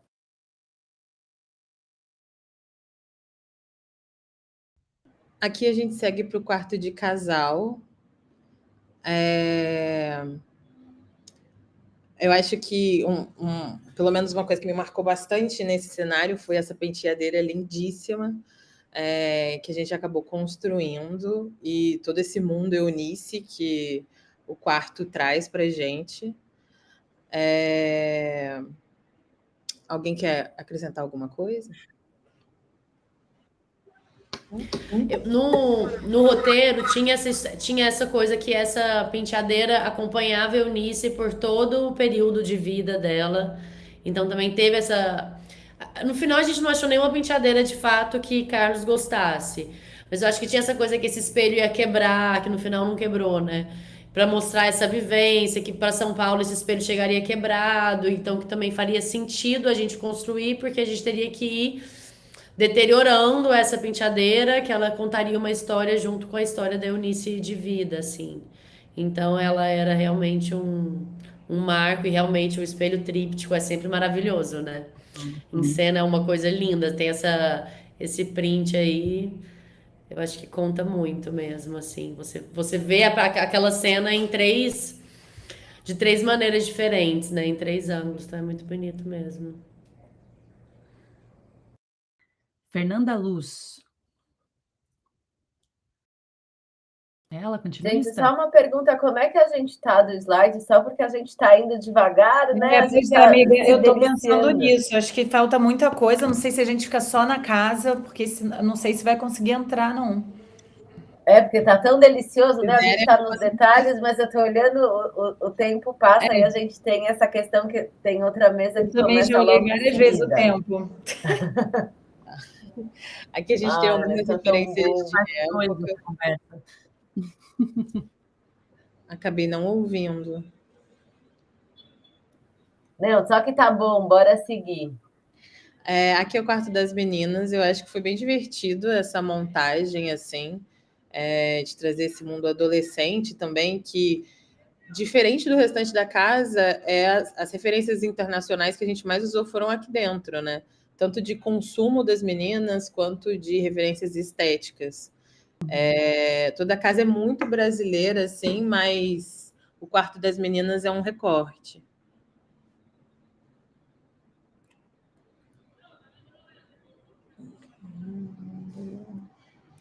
Se quiserem acrescentar qualquer coisa, vão falando aí. Tô indo mais rápido. A gente já vai para o quarto das crianças. E eu acho que, como no restante da casa, a gente abusou muito do pequeno, né? De desenhar na cama, de muitos desenhos, de muitas figurinhas, de pensar muito no Marcelo criança. Para além dessa composição de tecidos lindos, a gente tentou se ver muito ali também. Os barquinhos de dobradura no beliche me marcaram demais. Para mim, assistindo o filme, para mim foi uma coisa aqui de uma sensibilidade que eu amei. Amiga, tem uma curiosidade nesse quarto, porque ele era bem mais limpo. E isso é que dá. Quando você monta muito tempo antes, a galera fica criativona na véspera de filmar. Então, assim, ai, parece que eu enjoei, entendeu? Não sei o que que rola. E aí, o Walter pediu muita intervenção na véspera, nesse quarto. De muitos. Porque a gente tinha os desenhos pontuais, por que essa coisa de espalhar vestígio de criança? Eunice, década de 70, a gente achou que não ia. Ela era bem firme. Então a gente achou que não ia ter muito ali no quarto. Mas obedece quem tem juízo. E aí, em cima da hora, o Walter falou: não, quero muito mais, né? De criança. E eu fui assim: a minha amiga é dona de creche, eu tenho várias crianças ao meu redor. Eu fui pegando, assim, fui varrendo o Rio de Janeiro com coisas de criança para poder botar na parede. E marcaram tinta na parede com a mão de criança, virou assim. Foi uma loucura. Quando não aparece, tá tudo bem. Mas assim, é só para dizer uma curiosidade boa, quando fica muito tempo uma coisa montada. Por isso que estamos aqui contando todas as histórias. Quero fazer um comentário também sobre a documentação que vocês fizeram do trabalho de vocês, porque vocês tiraram foto de tudo. Porque às vezes a gente está correndo tanto que a gente não consegue tirar foto de todos os detalhes. Vocês fizeram um trabalho maravilhoso de tirar foto de tudo que vocês fizeram, essa apresentação super completa. E eu sempre penso isso, assim, você tem que voltar lá e tirar foto de tudo e tal. Então, muito obrigada por isso. Pior que eu tenho a sensação de que a gente podia ter documentado melhor. Não sei vocês. Totalmente. Foi uma catança, assim, na câmera de cada um. Foi assim. Não aparece. Parece que está tudo muito documentado. Quer falar sobre o quarto de Zezé?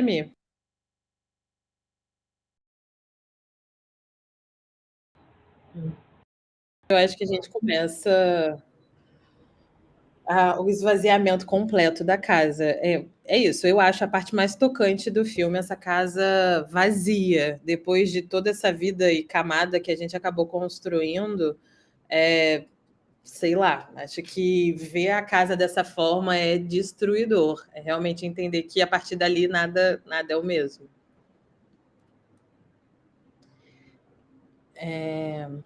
Eu acho que é muito divertido essas composições de sujeira e marcas que a casa acabou adquirindo depois da retirada das coisas. O Carlos foi muito atento a isso e eu confesso que não era uma coisa que eu esperava, mas imprime impressionantemente bem. Faz muito sentido.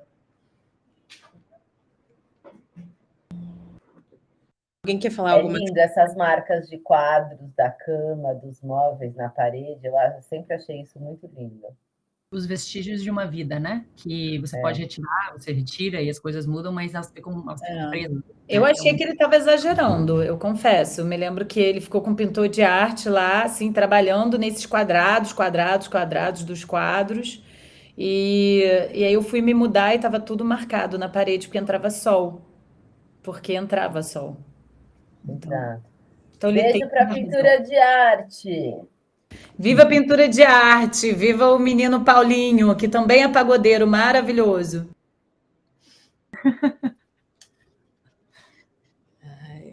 Aqui a gente já entra para o escritório de engenharia,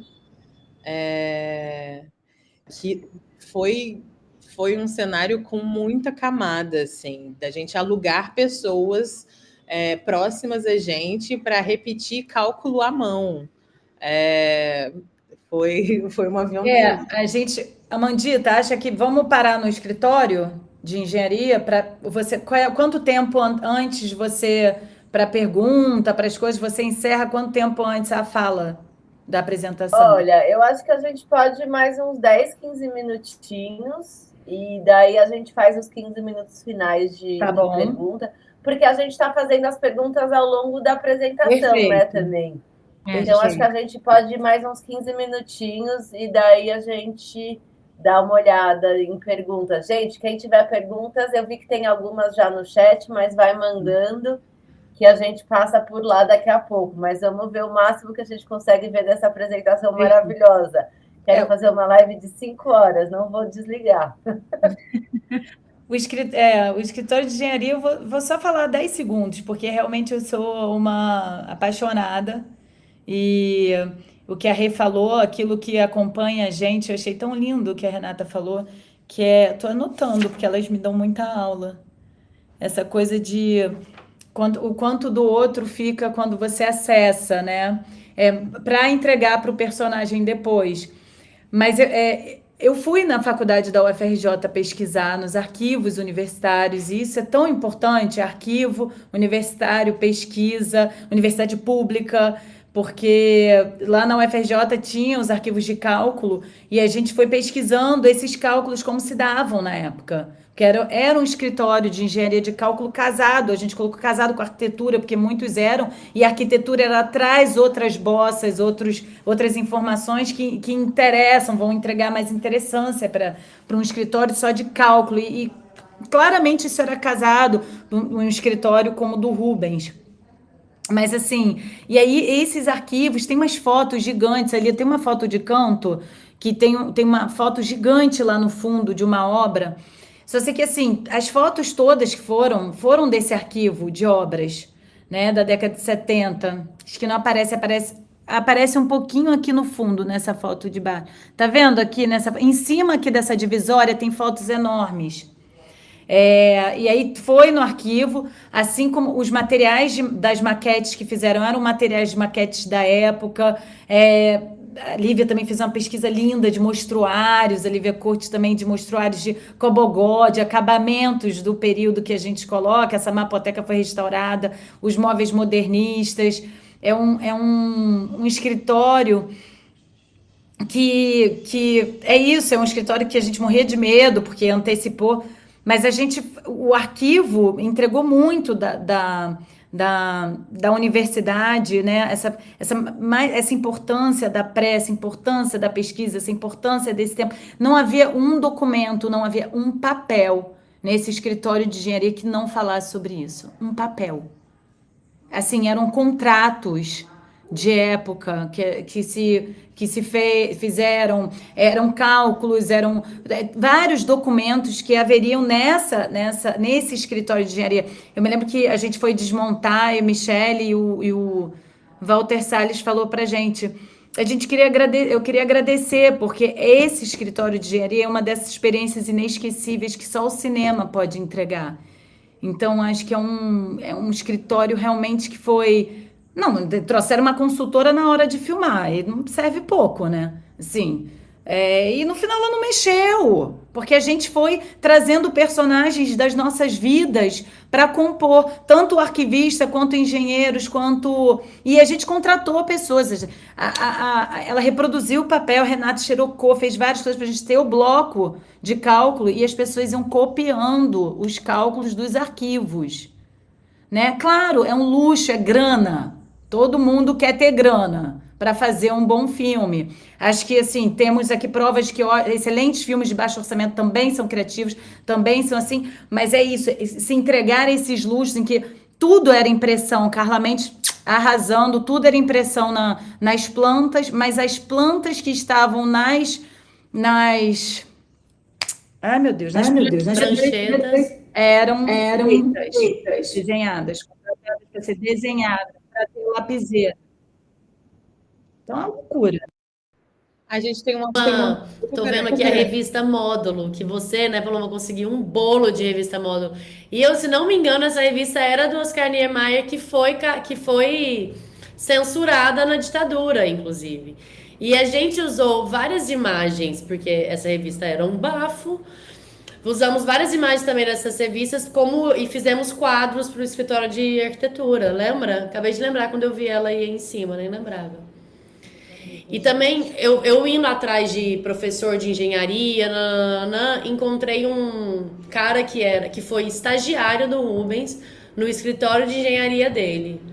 E o cara me deu o fichário dele, assim, ó. Que depois até as meninas de próprios usaram esse fichário para uma outra coisa do DOI-CODE, não sei o quê. Mas o fichário dele tinha todas as páginas de cálculo de engenharia.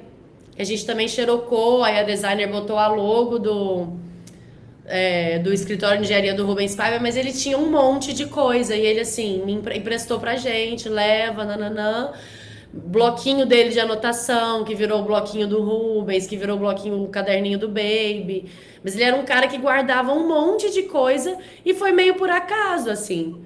Ele não, quando eu tava indo atrás de pessoas que tinham sido engenheiros na época, eu fui estagiário do Rubens no escritório dele. Eu achei isso esse encontro genial, me contou fofocas.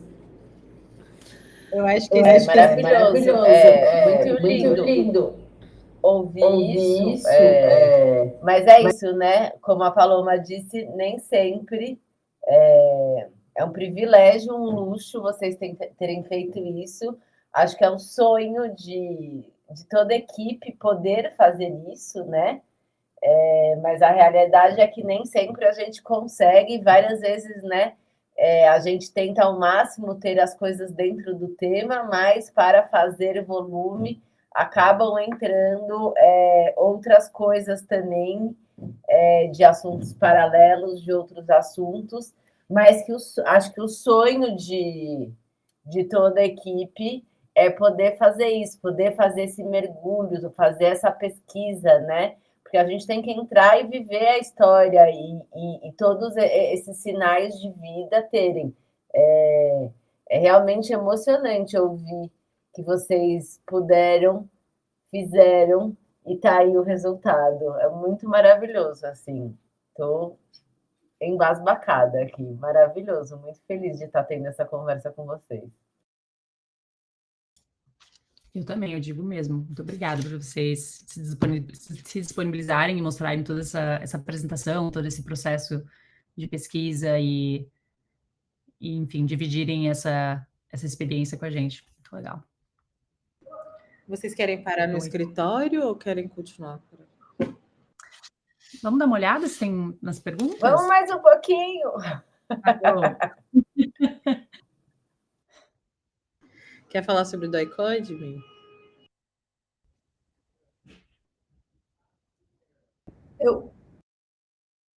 Fala, ô Palominha. Fala você, linda.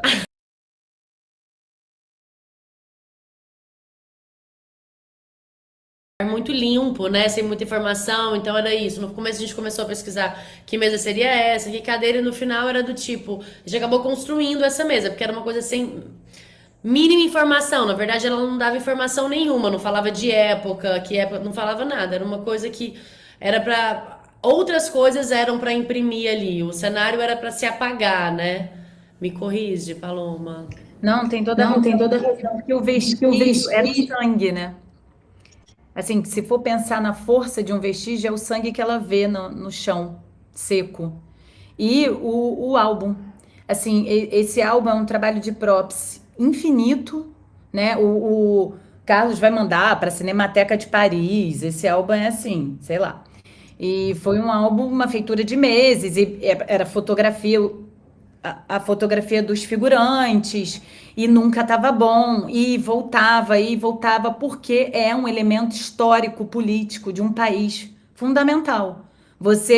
Quando você coloca os suspeitos, quem são os suspeitos naquele fichário, né? O fichário é a ilustração de um período macabro, né? De um período obscuro da nossa história.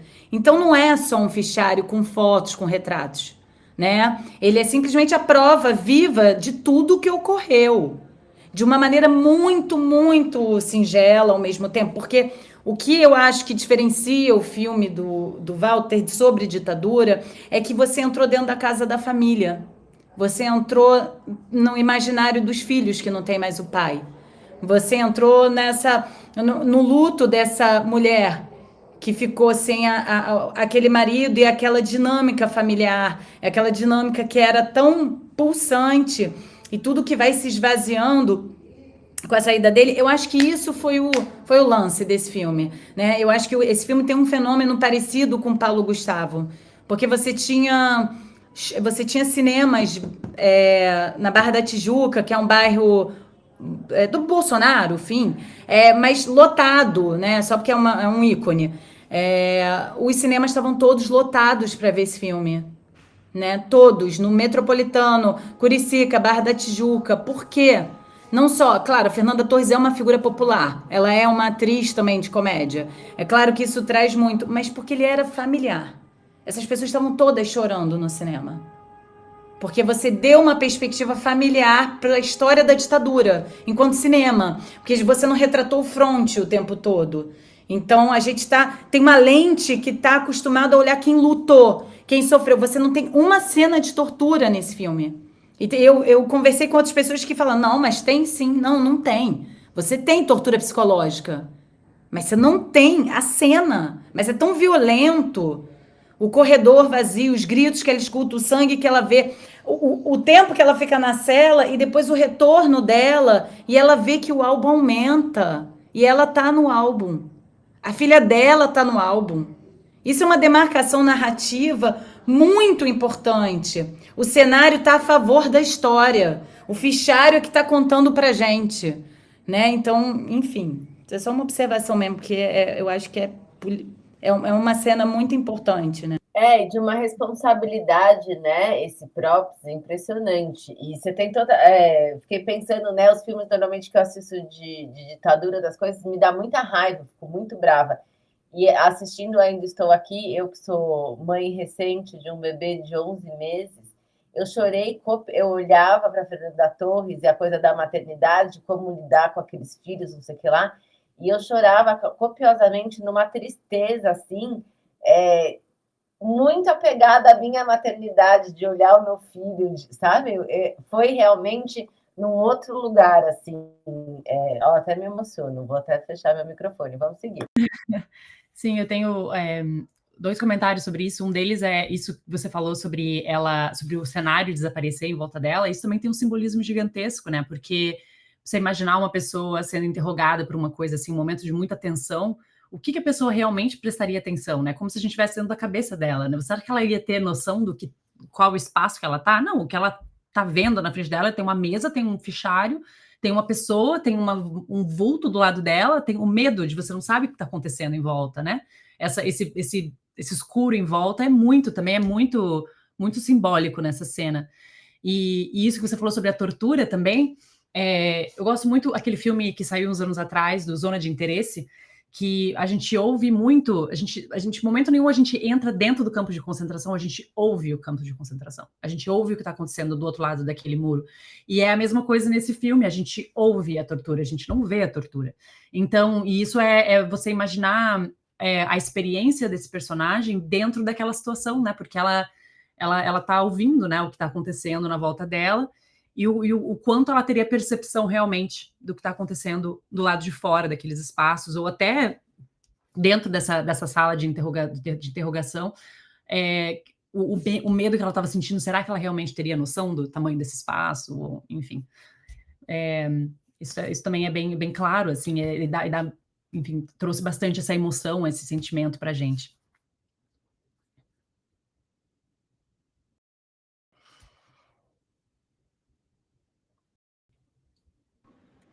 Acho que você também pode falar, Mid Baby. Mas e aí, dá tempo de falar mais um? Dá. Então, a casa do Baby era o engenheiro, né, que era sócio do Rubens, e na verdade era esse cara de família riquíssima,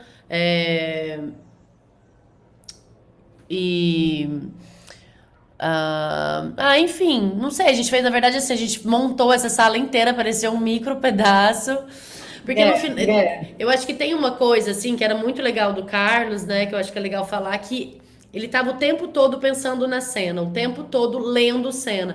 Ah, qual o sofá aqui? Peraí, vamos reler a cena? Tipo, o fio condutor da escolha estética era a cena, a ação, o que vai acontecer. Então é isso, no final das contas, essa sala era uma sala que era para ser apertadinha, era para ser junto, o mobiliário, aquelas pessoas estavam cochichando, né? Estavam falando de assuntos que não eram para ser ditos em voz alta. Então eu acho que teve essa coisa dessa sala, a gente ter montado ela de uma maneira muito ampla e depois ela ter ido ficando mais próxima, tudo, né? E aí é isso, eu acho que coisas belíssimas, de altíssima qualidade, creme de la creme do mobiliário modernista brasileiro tava ali, porque é esse cara de muito bom gosto, que tinha dinheiro e que tinha... que era possível ter uma casa, né, dessa forma, que entrava muita luz, uma arquitetura, né, essa janela enorme desse tipo de apartamento. E essa belíssima tapeçaria? É da diretora de arte, da Joana Morelli. Praça 15. A Laura Schauder uma vez achou esse achadão do filme com ela e ela comprou. E a Calma, gente, alguém fecha, não tá dando para ouvir. Vai de novo, Paloma. É da Joana Mureb, da diretora de arte. A Laura Schauder achou, ela estava garimpando num filme que elas fizeram. A Joana comprou e a gente aluga sempre que consegue, porque é apaixonante essa tapeçaria, né? Praticamente foi ela que apareceu. Aliás, podia ter sido só ela e mais nada. Tem um rancorzinho desse apartamento. Mas faz parte. Faz parte, sempre acontece, mas ela ficou realmente com essa cor de parede, ela e o sofá mimetizado. É uma cor que se manteve do apartamento, a gente não mexeu na cor, essa cor já estava, então já é uma cor que impera. Então a gente foi tentando trabalhar, né, com essa cor, o que a gente conseguia ali de melhor, né? É uma cor difícil, forte, mas rolou. Nossa, rolou pra caralho, tá lindo demais essa tapeçaria, a planta ali, o sofá. Foda, muito lindo, gente. Parabéns. Vocês querem parar aqui ou continuar passando? O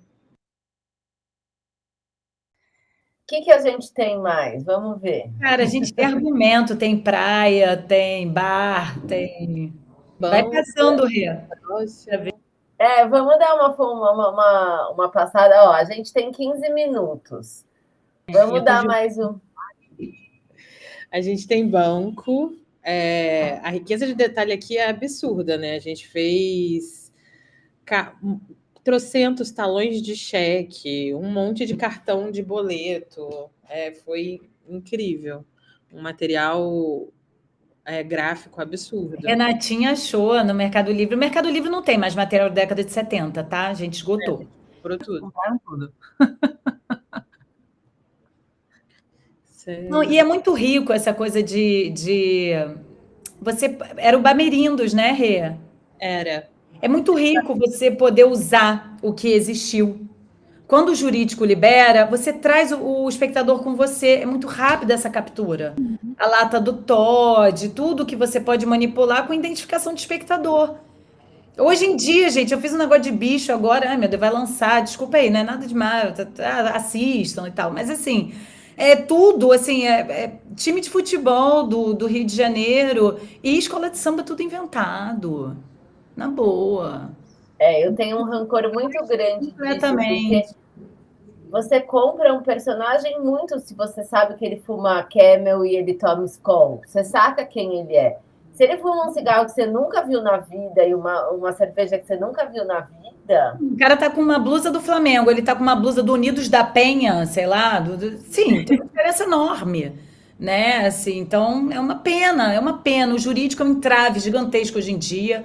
Paguem pra gente ter direito. Pra aí vocês não entendem que vai agregar valor à sua história, vou fazer um marketing de poder. Agrega muito valor, né? O espectador entra na história. Na hora, bom esse poder banco usar era a vida real. Bamerindos.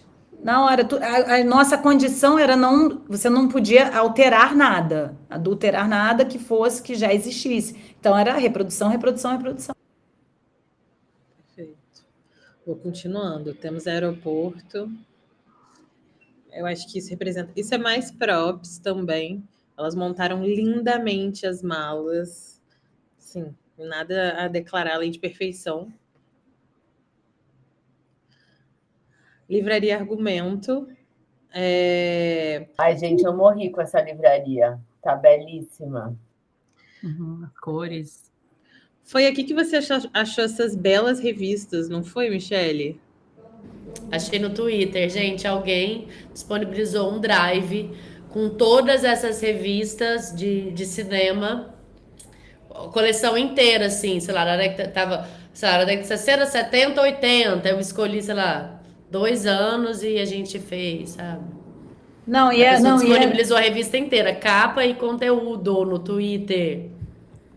Uau. E as outras revistas tem um arquivo também, lá da UFRJ, Polônia, que era de design do período, tá aqui, tá vendo essas revistas aí, Polônia, sei lá.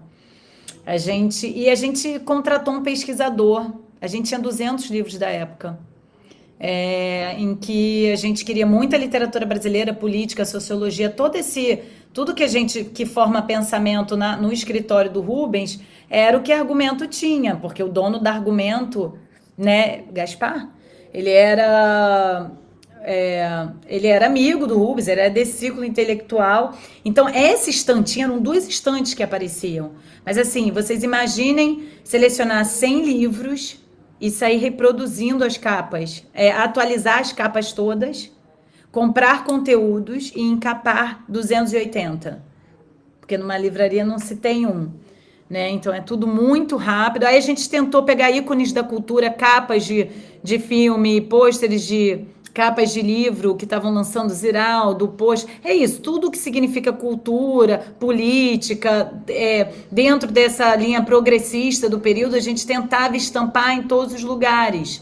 Né? E Argumento foi uma coisa que a gente fez assim também. Tem pôster do Sabino, pôster do Glauber, tem vários pôsteres que a gente foi fazendo para enriquecer, para o tempo todo mandar a informação dessa década, e principalmente política e culturalmente, né? Lindo. Aí a gente segue para a praia, que foi divertidíssimo, né? Aqui a rua é completamente reprodução de tudo, né? A gente achando todas as referências possíveis e reproduzindo dentro do cabível, que foi absurdo. A gente tem a documentação de alguns processos de construção de alguns materiais. É o que a gente estava falando de marca, né? A gente viu que bom ali já. Apesar de ninguém ter visto isso, e tudo. Mas olha que legal fez. Esse carrinho da Genial, que Michele construiu lindamente. Eu acho que as ruas são muito impactantes nesse filme também, né? Tipo, toda a construção e vestígio de rua é muito lindo, para além dos carros absurdos que o filme tem. E aí a gente termina. Conseguimos! Deixa essas fotos aí para todo mundo ver, essa turma toda maravilhosa. Quantas Eu tenho que Nossa, pedir gente. props aqui. E aí temos os contra-regras, né? Só é possível com eles, não é nada mais possível sem eles, nunca foi. Então é o Príncipe, Jeff, Paulo, Léo, isso era dos fixos, e depois a gente tinha sempre quem vinha junto, depois cada montagem. A gente fez um incêndio inteiro num estúdio, essa foto que tá a Renata aqui, tipo, tá tudo um caos e você tá tomando seu café, o mundo acabou, com Carlos Conte, isso tudo não apareceu, né? Só apareceu São Paulo, mas tinha todo mundo da Eunice no Rio de Janeiro, nos anos 2000, que a gente montou no estúdio. Tinha incêndio, depois era muita montagem que não apareceu nada. O filme tem 3 horas e 20. Ninguém ligou para ele e falou, querido, tá na hora de parar. Então a gente continuou e o filme é editado, tem um corte narrativo grande até no filme. Mas é isso. Quem sabe vai sair o número 2. Eles iam botar a série no Globoplay, mas o Walter desistiu depois. Nunca se sabe, amanhã... Um túnel da década de 70, com todo o material funcionando, de obra na década de 70. Isso foi cortado da década de 70, um túnel, uma obra. No interior, rolando, britadeira, década de 70. Britadeira real. É muito dinheiro, hein, amiga? É muito dinheiro. Muito, muito. E é isso, e também esse debate sobre como é que você investe no filme até a produção e no máximo edição. Cadê política pública para divulgação? Cadê? Porque a Sony vai distribuir no mundo, mas os nossos filmes brasileiros são riquíssimos, são importantes, né? A gente tem uma historiografia de filme. O Oscar já era para ter vindo há muito tempo, papo cafona, né? A gente já tem essa arte muito consagrada já. Mas falta grana para distribuição. Então, mas isso tem a ver também com a composição dentro da academia, né? Sim, claro. Nos últimos anos, e por isso que teve a oportunidade de outros filmes terem oportunidades como o que Ainda Estou Aqui teve. Porque por um grande tempo, por um grande período, eu acho que eles nem olhavam para os filmes de fora dos Estados Unidos com os olhos que eles talvez estejam olhando mais agora. Então, infelizmente, tem esse lado também. Eu acho que tem esse, mas o Walter, o Celton e a Fernanda rodaram o mundo todo, né? Esse dinheiro para ir apresentar o filme, ir lá, não sei o que lá, infelizmente, ninguém mais tem, né? Quando chega na distribuição, quando chega nesse momento, o dinheiro normalmente acabou. Mandita, é isso. Eu estou falando na esfera da distribuição no próprio Brasil. Entendeu? No próprio Brasil, e aí como é que isso transborda, né? Aí para os festivais internacionais, que não vai para o Oscar, gente. Porque realmente, para um filme político histórico que a gente fez, o filme ser citado pelo Flávio Dino no julgamento do Bolsonaro como réu me emocionou muito mais do que o Oscar. E não que ele não seja importante, mas assim, mas tem algo de distribuição e divulgação que falta injetar grana, porque os nossos filmes são de excelência, né? Então, acho que, enfim... A importância do Oscar é mais do ponto de vista de dividir o nosso mundo, né? Dividir o Brasil numa outra esfera. Não é necessariamente o quão importante receber um Oscar e tal, é pela plataforma, né? De divulgar o Brasil, divulgar o nosso trabalho. Então, realmente, a gente conquistar esses espaços traz um retorno, interesse para próximos projetos, investimentos e tudo mais. Então, isso é essencial para a gente conseguir fazer o que a gente faz, né?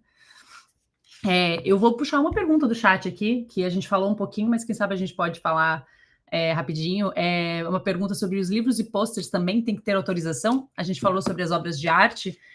Vocês falaram muito sobre livros e as revistas que vocês encontraram. Como é que vocês tiveram que pedir autorizações para essas coisas também? Ou como é que foi esse processo?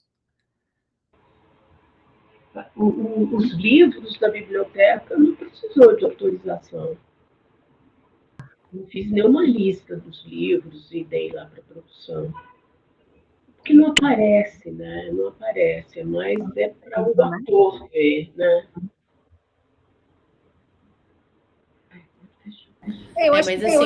Mas tudo que a gente usou passou por autorização. Todos os posters da Livraria Argumento e livros e toda essa pesquisa, tudo que aparecia, tendo destaque ou não, se passava. Os discos de vinil também, né? Rê? Assim, todos que foram escolhidos pelo Marcelo, isso foi para o jurídico para aparecer e tal. Inclusive escolhidos a dedos que poderiam ser tocados, por exemplo. Tava lá, a gente até botou um print da apresentação, tinha uns que poderiam ser tocados, né? Por mais que não tivesse no roteiro, tinha ali uma seleção também disso, sabe? Eu achei importante. Era meio inventário para o jurídico. Era quase um inventário, né, Mi, para o jurídico ter. A gente acabava usando, né, como os livros, mas assim, tem um inventário que esse jurídico tem. Tinha alguém cuidando só desse delivery, né, assim, de jurídico. Eu achei importante comentar. Eu acho que só da gente falar, né, que que no filme eles estão usando marcas, eles podem usar essa vida real, já difere bastante das outras produções, né? Normalmente a gente tem que pedir autorização de tudo. Eu entendo um pouco que nesse filme esse jurídico já está amparado bastante desse universo visual, que também é uma coisa que não é tão normal, né? A gente é muito mais brecado, mas eu acho que aí, como eles queriam reproduzir uma história, né? Era importante poder usar essas marcas, poder usar as revistas, poder usar... Mas é isso, normalmente, se os livros estão mais num dressing fino, a gente não tem autorização, mas se você tem se ele é um próprio, se ele aparece na cena, se ele tem um uso mais, normalmente a gente precisa ter autorização também. Bom, pessoal, 3h58, temos 2 minutos, foi muito, muito, muito, muito maravilhoso. Agradeço demais, Tati, Paloma, Michele, Renata, ficaria aqui mais horas conversando. E Dani, foi bom para você também? Nossa, foi maravilhoso. Obrigada mesmo por vocês de novo, né? Por vocês se disponibilizarem a mostrar isso tudo para a gente, a dividir todo o processo de vocês, essa busca e luta que vocês tiveram para conseguir colocar a quantidade de detalhes que vocês colocaram. A gente sabe que nem tudo que a gente faz aparece, mas a gente sabe o que foi montado e aquilo que a gente falou, né? Os atores entrando nesses espaços e sentindo que eles estão realmente nesse universo é o que faz a diferença que isso faz no filme, né? Nas performances e tudo mais, a gente sabe disso. Então, de novo, muito obrigada por estarem aqui. Foi muito legal a conversa. E a gente vai disponibilizar esse bate-papo depois no YouTube da Brada, vai estar disponível para as pessoas assistirem de novo. E a gente vai colocar a legenda para as pessoas, que várias pessoas aqui me perguntaram sobre essa mesa. A Brada realmente fez um barulho enorme nessa semana. Ontem teve o Toast aqui em Los Angeles, as pessoas ficavam comentando quantos eventos a Brada tinha, e as pessoas estão muito interessadas mesmo em ver o nosso conteúdo, então é muito importante a gente continuar aí compartilhando o que a gente faz e as nossas discussões, e as pessoas estão prestando atenção na Brada também, isso é muito legal. Continuem registrando o processo de vocês para a gente vir aqui olhar e conversar. E só uma observação rapidinho, assim, o filme continua, né? E aí a Tati lindamente continua São Paulo, né? Com a equipe dela, porque na atualidade, o que a gente fez na atualidade no Rio não apareceu e o que aparece foi tudo liderado pela Tati. A gente já não estava, a gente dialogava bem para mandar as coisas da década de 70, essas trocas, mas foi ela que liderou aqui o filme nessa atualidade, em São Paulo, aqui, adoraria. tem que fazer uma parte 2 para a gente conversar sobre as outras, várias outras coisas, né? Que infelizmente a gente não conseguiu ter tempo de falar. Mas muito legal. Eu acho que a Mandinha caiu, porque ela sumiu. Então, enfim, muito obrigada. Vocês querem dizer mais alguma coisa? Ou dizemos tchau hoje? E espero que a gente tenha mais uma conversa em breve. Bom, eu adorei a conversa e, como eu falei, essas meninas são o máximo, são muito bacanas e realmente foi muito bom fazer esse trabalho com elas. E São Paulo foi a continuação do Rio de Janeiro, menos coisas, tal, mas um apartamento menor. Os livros também foram um pouco diferentes, porque aí ela já estava na faculdade, tinha muitos livros de antropologia, fotos de indígenas, muitas fotos que eu peguei de uma amiga minha que fotografou muitos indígenas, enfim, foi muito gostoso de fazer lá também. Então, muito obrigada e, meninas, parabéns pela apresentação maravilhosa. Muito obrigada, meninas. Até a próxima. Sucesso, gente! Tchau.